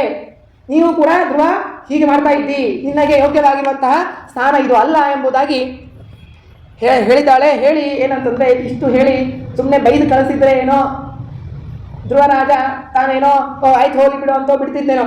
ಆದರೆ ಉಪಾಯ ಹೇಗೆ, ಆ ಉಪಾಯ ಎಂತಹ ಒಂದು ಲಾಭ ಆಯಿತು ಅಂತಂದರೆ, ಅವನಿಗೆ ತಪಸಾರಾಧ್ಯ ಪುರುಷಂ ತಸ್ಸೇವಾನುಗ್ರಹೇಣ ಮೇ ಗರ್ಭೇತ್ವಂ ಸಾಧಯಾತ್ಮಾನಂ. ಈ ಸಿಂಹಾಸನ ಮೇಲೆ ನೀನು ಕೂಡಬೇಕು ಅನ್ನುವಂಥ ಇಚ್ಛೆ ಇದ್ದಿದ್ದೇ ಆದರೆ ನೀನು ತಪಸ್ಸನ್ನು ಮಾಡಿ ಪರಮಾತ್ಮನ ಅನುಗ್ರಹವನ್ನು ಪಡೆದುಕೊಂಡು ನನ್ನ ಹೊಟ್ಟೆಯಲ್ಲಿ ಹುಟ್ಟಿ ಬಾ, ಆಗ ನಿನಗೆ ಈ ಸಿಂಹಾಸನದ ಮೇಲೆ ಕೂಡುವ ಯೋಗ್ಯತೆ ಬರುತ್ತೆ ಅಂತ ಹೇಳಿದಾಗ ನೋಡ್ರಿ, 20 ವರ್ಷದ ಬಾಲಕನಿಗೆ ಇಷ್ಟು ಸಿಟ್ಟು ಬರ್ತಿತ್ತೋ, ಇಷ್ಟು ಬೇಜಾರಾಗ್ತಿತ್ತೋ ಬಿಡ್ತಿತ್ತೋ ಗೊತ್ತಿಲ್ಲ. 5 ವರ್ಷದ ಧ್ರುವ ಮಹಾರಾಜನಿಗೆ ಭಾರಿ ತಲೆ ಕೆಟ್ಟೋಯ್ತು. ಮಾತುಸ್ಸ ಪತ್ನ್ಯಾಸು ದುರುಕ್ತಿ ವಿದ್ದ ಶ್ವಸನೃಷಾದಂಡ ಹತೋಯತಾಯಿ. ಭಾರಿ ನಾಗರು ಹಾವು ಹೆಡೆ ಬಿಚ್ಚಿ ತಾನು ನಿಂತಾಗ ಅದಕ್ಕೆ ಯಾರಾದರೂ ಜೋರಾಗಿ ಕಟ್ಟಿಗೆ ತೊಗೊಂಡು ಹೊಡೆದಾಗ ಅದು ಹೇಗೆ ಮುಸುಗೊಡ್ತಾ ಇರ್ತದಲ್ಲ, ಹಾಗೆ ಆ ಧ್ರುವ ಮಹಾರಾಜನಿಗೆ ಈ ಮಾತು ಕೇಳಿದ ಕೂಡಲೇ ಅಷ್ಟು ಸಿಟ್ಟಿಗೆ ಬಂದ್ಬಿಟ್ಟಿದ್ದಾರೆ. ಅಪಮಾನ ತಡೆದುಕೊಳ್ಳಿಕ್ಕೆ ಆಗ್ತಾ ಇಲ್ಲ. ದಾಸರು ಹೇಳ್ತಾರಲ್ಲ, ಅಪಮಾನವಾದರೆ ಒಲಿತೋ. ಈ ಅಪಮಾನವೇ ಅವರಿಗೆ ಎಂತಹ ದೊಡ್ಡ ಸಾಮ್ರಾಜ್ಯವನ್ನು ಕೊಡೋದು. ಹೀಗೆ ಆ ಅಪಮಾನವಾದನ್ನು ಸಹಿಸಿಕೊಳ್ಳದೇನೆ ಅಷ್ಟು ಆಗಿದ್ದರ ಜೊತೆಗೆ ಇನ್ನೊಂದು ಏನಂತಂದರೆ, ಇಷ್ಟೆಲ್ಲ ಆಗ್ತಾ ಇದ್ರು ಕೂಡ ನನ್ನ ತಂದೆ ಹೋಗ್ಲಿ ಬಿಡು, ಅವನಿಗೆ ಇದನ್ನೆಲ್ಲ ಹೇಳ್ಕೊಟ್ಟು ಬಿಡೋದು ಅದು ನಾವು ಮಾಡ್ತೀವಲ್ಲ. ತಾಯಿ ಬೈತಾ ಇರ್ತಾಳೆ, ನಾವು ಗಂಡಂದ್ರೆ ಏನು ಮಾಡ್ತಾರೆ, ಇಲ್ಲ ಇರ್ಲಿ ಬಿಡು ಅಂತ ಕರ್ಕೊಂಡು ಹೋಗಿ ಹೊರಗೆ ಏನೋ ರಂಸಿ ಎಲ್ಲ ಕರ್ಕೊಂಡು ಬರ್ತೀವಲ್ಲ. ನಮ್ಮ ಅಪ್ಪ ಹಾಗೆ ಮಾಡಲಿಲ್ಲ, ಒಂದು ಮಾತಾಡಲಿಲ್ಲ. ಪಿತರಂ ಸನ್ನವಾಚಂ ಸ್ತಬ್ಧನಾಗಿ ಕುಳಿತಿದ್ದ, ಮೂಕನಾಗಿ ಕುಳಿತಿದ್ನಲ್ಲ, ಇದು ಭಾರಿ ಅಪಮಾನವಾಯಿತು ನನಗೆ ಅಂಥೇಳಿ ಅಳತಾ ಅಳತಾ ಧ್ರುವ ತನ್ನ ತಾಯಿ ಹತ್ರ ಬರ್ತಾನೆ ಅಳ್ತಾ ಬಿಕ್ಕಿಸಿ ಅಳ್ತಾ ಇದ್ದಾನೆ. ಆ ಕೂಸುಗಳು ಅಳ್ತಾ ಇರತ್ತಲ್ಲ, ಬಿಕ್ಕಿಸಿ ಅಳ್ತಾ ಇದ್ದಾನೆ. ನಿಶಮ್ಯ ತತ್ಪುತ್ರ ಮುಖಾನ್ನಿತಾಂತಂ ಸಾವಿವ್ಯತೆ ಯದ್ಗತಿದಂ ಸಪತ್ನ್ಯ. ಎಲ್ಲ ವೃತ್ತಾಂತವನ್ನು ಅಳ್ತಾನೆ, ಬಿಕ್ಕಿಸಿ ಅಳ್ತಾನೆ. ಹೀಗೆ ಮಾಡಿದ ನಮ್ಮಪ್ಪ, ನಮ್ಮಮ್ಮ ಹೀಗೆ ಮಾಡಿದ್ಲು ಅಂತೆಲ್ಲ ಹೇಳಿದ್ದಾನೆ. ಅದನ್ನು ಕೇಳಿ ಈ ಸುನೀತಿಗೆ ಬಹಳ ಬೇಜಾರಾಯಿತು. ಆಕಿನ ಹತ್ರ ಏನಿರಲಿಲ್ಲ, ದುಃಖ ಆಗಿದೆ. ಏನು ಮಾಡಬೇಕು, ಏನೂ ಮಾಡಲಿಕ್ಕೆ ಅವಕಾಶವೇ ಇಲ್ಲ. ವಾಕ್ಯಂ ಸಪತ್ನ್ಯ ಸ್ಮರತಿ ಸರೋಜ ಶ್ರಿಯ ದೃಶ ಬಾಷ್ಪ ಕಲಾಮುವಾಹ. ಅವಳು ಕೂಡ ಅಯ್ಯೋ ಹೀಗಾಯ್ತಲ್ಲ, ನನಗೇನೋ ನನ್ನ ಗಂಡ ಸರಿಯಾಗಿ ನೋಡ್ಕೋತಿರ್ಲಿಲ್ಲ, ನನ್ನಲ್ಲಿ ಹುಟ್ಟಿರುವಂಥ ಮಕ್ಕಳನ್ನಾದರೂ ಸರಿಯಾಗಿ ನೋಡ್ಕೋಬಾರ್ದೆ ಅಂತ ಹೇಳಿ ದುಃಖದಿಂದ ಅವಳು ಅಳುವುದಕ್ಕೆ ಶುರು ಮಾಡಿದ್ದಾಳೆ. ಅಳ್ತಾ ನೋಡ್ರಿ ಎಂತಹ ಧೈರ್ಯವನ್ನು ತುಂಬ್ತಾಳಂದ್ರೆ, ಮಾಮಂಗಲಂ ತಾತ ಪರೇಶು ಮಂಸ್ಥಾಹ ಭುಂಕ್ತೆ ಜನೋ ಯಃ ಪರ ದುಃಖದಸ್ತದ. ನಾವೆಲ್ಲ ಇದ್ರೆ ಏನು ಮಾಡ್ತಿದ್ವಿ, ಅವ್ರು ಹಂಗೆ ಹೇಳ್ಯಾರಲ್ಲ, ಆಯ್ತು ಅವನಿಗೆ ಉತ್ತಮನ ಸಲುವಾಗಿ ನಿನಗೆ ಮೇಲೆ ಕೂಡ್ಲಿಕ್ಕೆ ಬಿಟ್ಟಿಲ್ಲಲ್ಲ, ಆ ಉತ್ತಮನ ಕಾಣ್ಬೋದು. ಸುರುಚಿ ಬೈದು ಕಳಿಸಿದಾಳಲ್ಲ, ಹಾಳಾಗೋಗ್ಲಿ ಅಂತೆಲ್ಲ ಇದು ಮಾಡ್ತಾರಲ್ಲ, ಹಾಗೆ ಇವಳು ಮಾಡಬಹುದಿತ್ತು. ಆದರೆ ಅವಳು ಮಾಡಿದ್ದೇನಂತಂದರೆ, ನೀನು ಯಾರೊಬ್ಬರ ಬಗ್ಗೆಯೂ ಕೂಡ ನಿನಗೆ ಬೈಯುವವರನ್ನ, ನಿನ್ನನ್ನು ದ್ವೇಷ ಮಾಡುವವರ ಬಗ್ಗೆಯೂ ಕೂಡ ನೀನು ಎಂದಿಗೂ ಕೂಡ ಕೆಡಕನ್ನು ಬಯಸಬೇಡ. ಯಾಕೆ ಬಯಸಬಾರದು ಅಂತಂದರೆ, ನೀನು ಏನು ಬಯಸ್ತೀಯೋ ಅದು ವಾಪಸ್ ಮರಳಿ ನಿನಗೆ ಬರುವುದು. ಕರ್ಮ ರಿಟರ್ನ್ಸ್ ಅಂತಾರಲ್ಲ, ನೀನೇನು ಅವರಿಗೆ ಕೆಡಕಾಗಬೇಕಂತ ಬಯಸ್ತೀಯೋ ಅದು ಮರಳಿ ನಿನಗೆ ಬರುತ್ತೆ. ಉತ್ತಮ ಹೋಗ್ಬಿಡ್ಲಿ ಅವನಂತ ನೀನು ಅಂದ್ಕೊಂಡ್ರೆ ಅವನು ಕೂಡೋಕ್ಕಿಂತ ಮುಂಚೆ ನೀನೇ ಹೋಗ್ಬಿಡೋದಾಗತ್ತೆ. ಹಾಗಾಗಿ ಮತ್ತೊಬ್ಬರ ಬಗ್ಗೆ ತಪ್ಪನ್ನು ಕೆಡಕನ್ನು ಬಯಸಬಾರದು. ನೋಡಿ, ತಾಯಿ ಎಂತಹ ಪ್ರಸಂಗದಲ್ಲಿ ಇದನ್ನು ಉಪದೇಶ ಮಾಡ್ತಾ ಇದ್ದಾರೆ. ಭಾರಿ ಇಬ್ಬರೂ ದುಃಖದಲ್ಲಿದ್ದಾರೆ. ಅಂತಹ ಪ್ರಸಂಗದಲ್ಲಿ ಆಯ್ತು ನಡಿ, ಇಬ್ರು ಹೋಗಿ ಜಗಳ ಆಡೋಣ, ಕೊಟ್ಟರೆ ಕೂಡಿಸಿಕೊಂಡರೆ ಇರೋದು ಇಲ್ಲ, ಹೊರಟು ಬಿಡೋದು ಅಂತ ಹೇಳಿ ತನ್ನನ್ನು ತಾನು ಕೆಡಿಸಿಕೊಳ್ಳೋದಾಗತ್ತೆ. ತನ್ನ ಜೀವನ ಕೆಟ್ಟು ಹೋಗುತ್ತೆ, ಮಕ್ಕಳ ಜೀವನ ಕೆಟ್ಟು ಹೋಗುತ್ತೆ. ಇದು ಯಾವುದೂ ವಿಚಾರನೇ ಬಂದಿಲ್ಲ ಅವಳಿಗೆ. ಇವತ್ತೆಲ್ಲ ನಮಗೇನಂತಂದ್ರೆ ಒಂದು ಮಾತಂದರೆ ಸಾಕು, ಅವತ್ತೇ ವಾಪಸ್ ಹೋಗಿ ಹೊರಟೇ ಬಿಡೋದು ಅನ್ನೋ ನಿರ್ಧಾರಕ್ಕೆ ಬಂದ್ಬಿಡ್ತೀವಿ. ಆದರೆ ಆ ಸುನೀತಿ ಇಷ್ಟು ತಾನು ಸರಿಯಾಗಿ ಇರೋದ್ರ ಜೊತೆಗೆ ತನ್ನ ಮಗನಿಗೆ ಇಂತಹ ಬುದ್ಧಿಯನ್ನು ಹೇಳ್ತಾ ಇದ್ದಾಳೆ. ಅದಕ್ಕೆ ಏನಂತಂದರೆ, ಮನೆಯಲ್ಲಿ ಎಲ್ಲ ದೊಡ್ಡ ಹಿರಿಯರೆಲ್ಲ ಹೇಳ್ತಿರ್ತಾರೆ ಏನಂದರೆ, ಹೆಂಡತಿ ಒಬ್ಬಳು ಸರಿ ಇದ್ದರೆ ಮಕ್ಕಳು 50% ಮಕ್ಕಳು ತಮ್ಮ ಜೀವನದಲ್ಲಿ ಸರಿಯಾಗಿಯೇ ಇದ್ಬಿಡ್ತಾರೆ. ಅವರಿಗೆ ಚಾರಿತ್ರ್ಯವನ್ನು ಕಲಿಸಿಕೊಡುವಂತಹ ಬಹಳ ಪ್ರಸಂಗ ಬರೋದೇ ಇಲ್ಲ. ಅವರು ದುಶ್ಚಟಗಳಿಗೆ ಬಲಿಯಾಗುವುದಿಲ್ಲ. ತಾಯಿ ಸರಿ ಇದ್ದರೆ ಅರ್ಧ ಮಕ್ಕಳ ಭವಿಷ್ಯ ಅನ್ನೋದು ಸುಸ್ಥಿರವಾಗಿರುವಂತೆ ಆಗತ್ತೆ. ಹಾಗೆ ಈ ತಾಯಿ ಇಲ್ಲಿ ಉಪದೇಶ ಮಾಡಿದ್ದಾಳೆ. ಸತ್ಯಂ ಸುರುಚ್ಯಾಭೀತಂ ಭವಾನ್ಮೇ ಯದ್ದುರ್ಭಗಾಯ ಉದರೇ ಗೃಹೀತಃ. ಏನು ಮಾಡೋದಪ್ಪ ಧ್ರುವ, ನೀನು ನನ್ನಂತಹ, ಹೌದು ಸುರುಚಿ ಹೇಳಿರೋದು ನಿಜ, ಅಂತಹ ಒಳ್ಳೆಯವಳ ಹೊಟ್ಟೆಯಲ್ಲಿ ಹುಟ್ಟಿದರೆ ನಿನಗೆ ರಾಜ್ಯ ಸಿಕ್ತಿತ್ತು, ಸಿಂಹಾಸನ ಸಿಕ್ತಿತ್ತು. ಆದರೆ ನೀನು ಈ ದುರ್ಭಗಳಾದ ಸುನೀತಿ ನನ್ನ ಹೊಟ್ಟೆಯಲ್ಲಿ ಹುಟ್ಟಿದ್ಯಲ್ಲ, ನನ್ನ ಜೊತೆಗೆ ನಿನ್ನ ಹಣೆ ಬಾರವು ಕೂಡ ಸರಿ ಇಲ್ಲ. ಹಾಗಾಗಿ ಆದಿಷ್ಟ ತಾತ ವಿಮತ್ಸರಸ್ತ್ವಂ ಉಕ್ತಂ ಸುಮಾತ್ರಾಪಿ ಯದವ್ಯಲೀಕಂ ಈಗ ಹೇಳಿ ಏನಂತಂದರೆ, ಹಾಗಾಗಿ ನಮ್ಮಿಬ್ಬರ ಹಣೆ ಬರ ಸರಿ ಇಲ್ಲ, ಹಾಗಾಗಿ ಅವಳು ಹೇಳಿದ್ದು ಸರಿ ಇದೆ ಅಂತ ಹೇಳಿ ಇಷ್ಟು ಹೇಳಿ ಏನು ಮಾಡ್ತಾಳೆ ಅಂತಂದರೆ, ನಿನ್ನ ತಾಯಿ ಏನು ಹೇಳಿದ್ದಾಳೋ ಭಗವಂತನ ಆರಾಧನೆಯನ್ನು ಮಾಡಿ ಪದವಿಯನ್ನು ಪಡೆದುಕೋ ಅಂತ ಏನು ಹೇಳಿದ್ದಾಳಲ್ಲ ಅದನ್ನೇ ಮಾಡು. ಸವತಿ ಹೇಳಿರೋ ಮಾತನ್ನ ಅನುಮೋದಿಸಿ ಅದಕ್ಕೆ ಪ್ರಚೋದನೆ ಕೊಡೋದು ಎಂತಹ ದೊಡ್ಡ ವ್ಯಕ್ತಿತ್ವ ಇದು. ಮಾತನ್ನೇ ಹೇಳಿದರೆ ಸಹಿಸ್ಕೊಳ್ಳಿಕ್ಕಾಗದೇನೆ, ಸವತಿಯರಲ್ಲ ನೆಗಣಿಯಂತರ ಮಾತುಗಳಲ್ಲೇನೆ ಒಪ್ಪಿಕೊಂಡು ಇರ್ಲಿಕ್ಕಾಗದೇ ಇರುವಂತಹ ಪರಿಸ್ಥಿತಿಯಲ್ಲಿ ಸವತಿಯ ಮಾತಿಗೆ ಅನುಮೋದನೆ ಕೊಟ್ಟು, ಹೌದು ನಿನ್ನ ತಾಯಿ ಹೇಳಿರುವಂತೆ ನೀನು ಉತ್ತಮ ಸ್ಥಾನ ಪಡೆಯಬೇಕಾಗಿದ್ದರೆ ನೀನೇನು ಮಾಡಬೇಕು ಅಂತಂದರೆ ಆರಾಧನೆ ಅಧೋಕ್ಷಜ ಪದ ಭಗವಂತನನ್ನ ಸೇವಿಸು, ಹಾಗಾಗಿ ನೀನು ಕಾಡಿಗೆ ಹೊರಡು ಅಂತ ಹೇಳಿ ತಾಯಿ ಸುನೀತಿ ಹೇಳ್ತಾ ಇದ್ದಾಳೆ. ಅಯೋಧ್ಯ ತಿಷ್ಟತ್ ಖಲು ಪಾರಮೇಷ್ಟ್ಯಂ, ಅದಕ್ಕೆ ಪ್ರೋತ್ಸಾಹ ಬರುವಂತಹ ಮಾತುಗಳನ್ನು ಹೇಳ್ತಾಳೆ.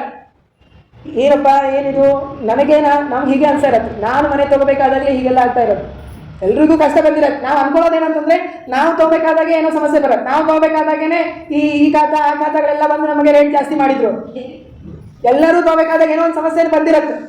ಹಾಗೇನಂತಂದ್ರೆ ಇಲ್ಲೇನಂತಂದ್ರೆ ನಾನು ಒಂದು ಪದವಿಯಲ್ಲಿ ಕೂಡಬೇಕನ್ನೋದಕ್ಕೆ ತಪಸ್ಸು ಮಾಡ್ಬೇಕು. ಹಾಗೆ ಉತ್ತಮ ಮಾಡಿದ್ನ, ನನ್ನ ತಮ್ಮ ಮಾಡಿದ್ನ, ಅವನು ಮಾಡ್ದೇನೆ ಅವನಿಗೆ ಸ್ಥಾನ ಸಿಗ್ತಾ ಇದೆ, ನಾನು ಮಾತ್ರ ಏನಂದ್ರೆ ತಪಸ್ಸು ಮಾಡಿ ಪಡ್ಕೋಬೇಕು ಅಂತ ಇವ ಧ್ರುವ ಅಂದ್ರೆ ಸುನೀತಿ ಹೇಳ್ತಾ ಇದ್ದಾರೆ. ಉತ್ತಮನ ಕಥೆ ಬಿಟ್ಬಿಡು, ಇವತ್ತೆಲ್ಲದಕ್ಕಿಂತ ದೊಡ್ಡ ಸ್ಥಾನ ಅಂದ್ರೆ ಯಾವುದು ಅಂತಂದ್ರೆ ಬ್ರಹ್ಮದೇವರ ಸ್ಥಾನ. ಪ್ರಜಾಪತಿ ಸೃಷ್ಟಿಕರ್ತ, ಆ ಕರ್ತೃವಾದ ಏನು ಬ್ರಹ್ಮದೇವರಿದ್ದಾರೋ ಅವರು ಕೂಡ ಏನಂತಂದ್ರೆ ಆ ಪದವಿಯನ್ನು ಪಡೆಯುವುದಕ್ಕಾಗಿ ಆ ಭಗವಂತನ ಪಾದವನ್ನು ಗಟ್ಟಿಯಾಗಿ ಹಿಡಿದಾಗೆ ಸಿಕ್ಕಿರೋದದು. ಅಯೋಧ್ಯದಿಷ್ಟತ್ ಖಲು ಪಾರಮೇಷ್ಟ್ಯಂ, ವಾಯುದೇವರು ನಮಸ್ಕಾರ ಮಾಡುವಂತಹ ಉತ್ತಮವಾದ ಸ್ಥಾನ ಸಿಕ್ಕಿರೋದು ಅವರಿಗೆ ಆ ಭಗವಂತನ ಪಾದಾರಾಧನೆಯನ್ನು ಮಾಡಿರೋದರಿಂದ. ಅಷ್ಟೇ ಅಲ್ಲ, ನಿಮ್ಮ ಅಜ್ಜ ಸ್ವಯಂಭೂವನು 100 ಹೋಮಗಳನ್ನು ಮಾಡಿದ. ಆ 100 ಹೋಮಗಳನ್ನು ಮಾಡಿದ ಮೇಲೇನೆ ಈ ಇಡೀ ಭೂಮಂಡಲದ ರಾಜನಾಗಿ ಮೆರೆಯುವಂತಹ ಒಂದು ಅವಕಾಶ ಬಂತು, ಯೋಗ ಬಂತು. ಯಾಕೆ? ಅವನು ಕೂಡ ಆ ಯಜ್ಞಗಳಿಂದ ಪರಮಾತ್ಮನ ಸೇವೆಯನ್ನು ಮಾಡಿದ್ದಾನೆ. ಹಾಗಾಗಿ ಇದು ಯಾರೋ ನಾನು ಮಾಡಬೇಕಾದಾಗ ಅಷ್ಟೇ ಅಲ್ಲ, ಎಲ್ಲರೂ ಆ ಪುಣ್ಯವನ್ನು ಸಂಪಾದಿಸಿಕೊಂಡೇನೆ ಆ ಸ್ಥಾನವನ್ನ ಆ ಸುಖವನ್ನ ಅನುಭವಿಸಿದ್ದಾರೆ. ನಿನಗೇನು ಪ್ರತ್ಯೇಕ ಹೊಸದಾಗಿ ಇಲ್ಲಿ ಹೇಳ್ತಾ ಇಲ್ಲ ಅನ್ನುವಂತಹ ಮಾತನ್ನ ತಾಯಿ ಹೇಳಿದ್ದಾಳೆ. ಮನಸ್ಸವಸ್ಥಾಪ್ಯ ಭಜಸ್ವ ಪುರುಷಂ. ಹಾಗೆ ಇದರ ಜೊತೆಗೆ ಏನಂತಂದ್ರೆ ದಾಸರು ಹೇಳುವಂತೆ, ಬೇಡಿದರೆ ಎನ್ನು ಒಡೆಯನನ್ನೇ ಬೇಡಬೇಕು. ಈ ತಾಯಿ ಸುರುಚಿಯನ್ನ ಬೇಡಿ ಏನ್ ಮಾಡೋದಿಲ್ಲ, ಅವ್ರು ಕೊಟ್ಟರೆ ಎಂತಾದ್ರು ಕೊಡ್ಬೋದು.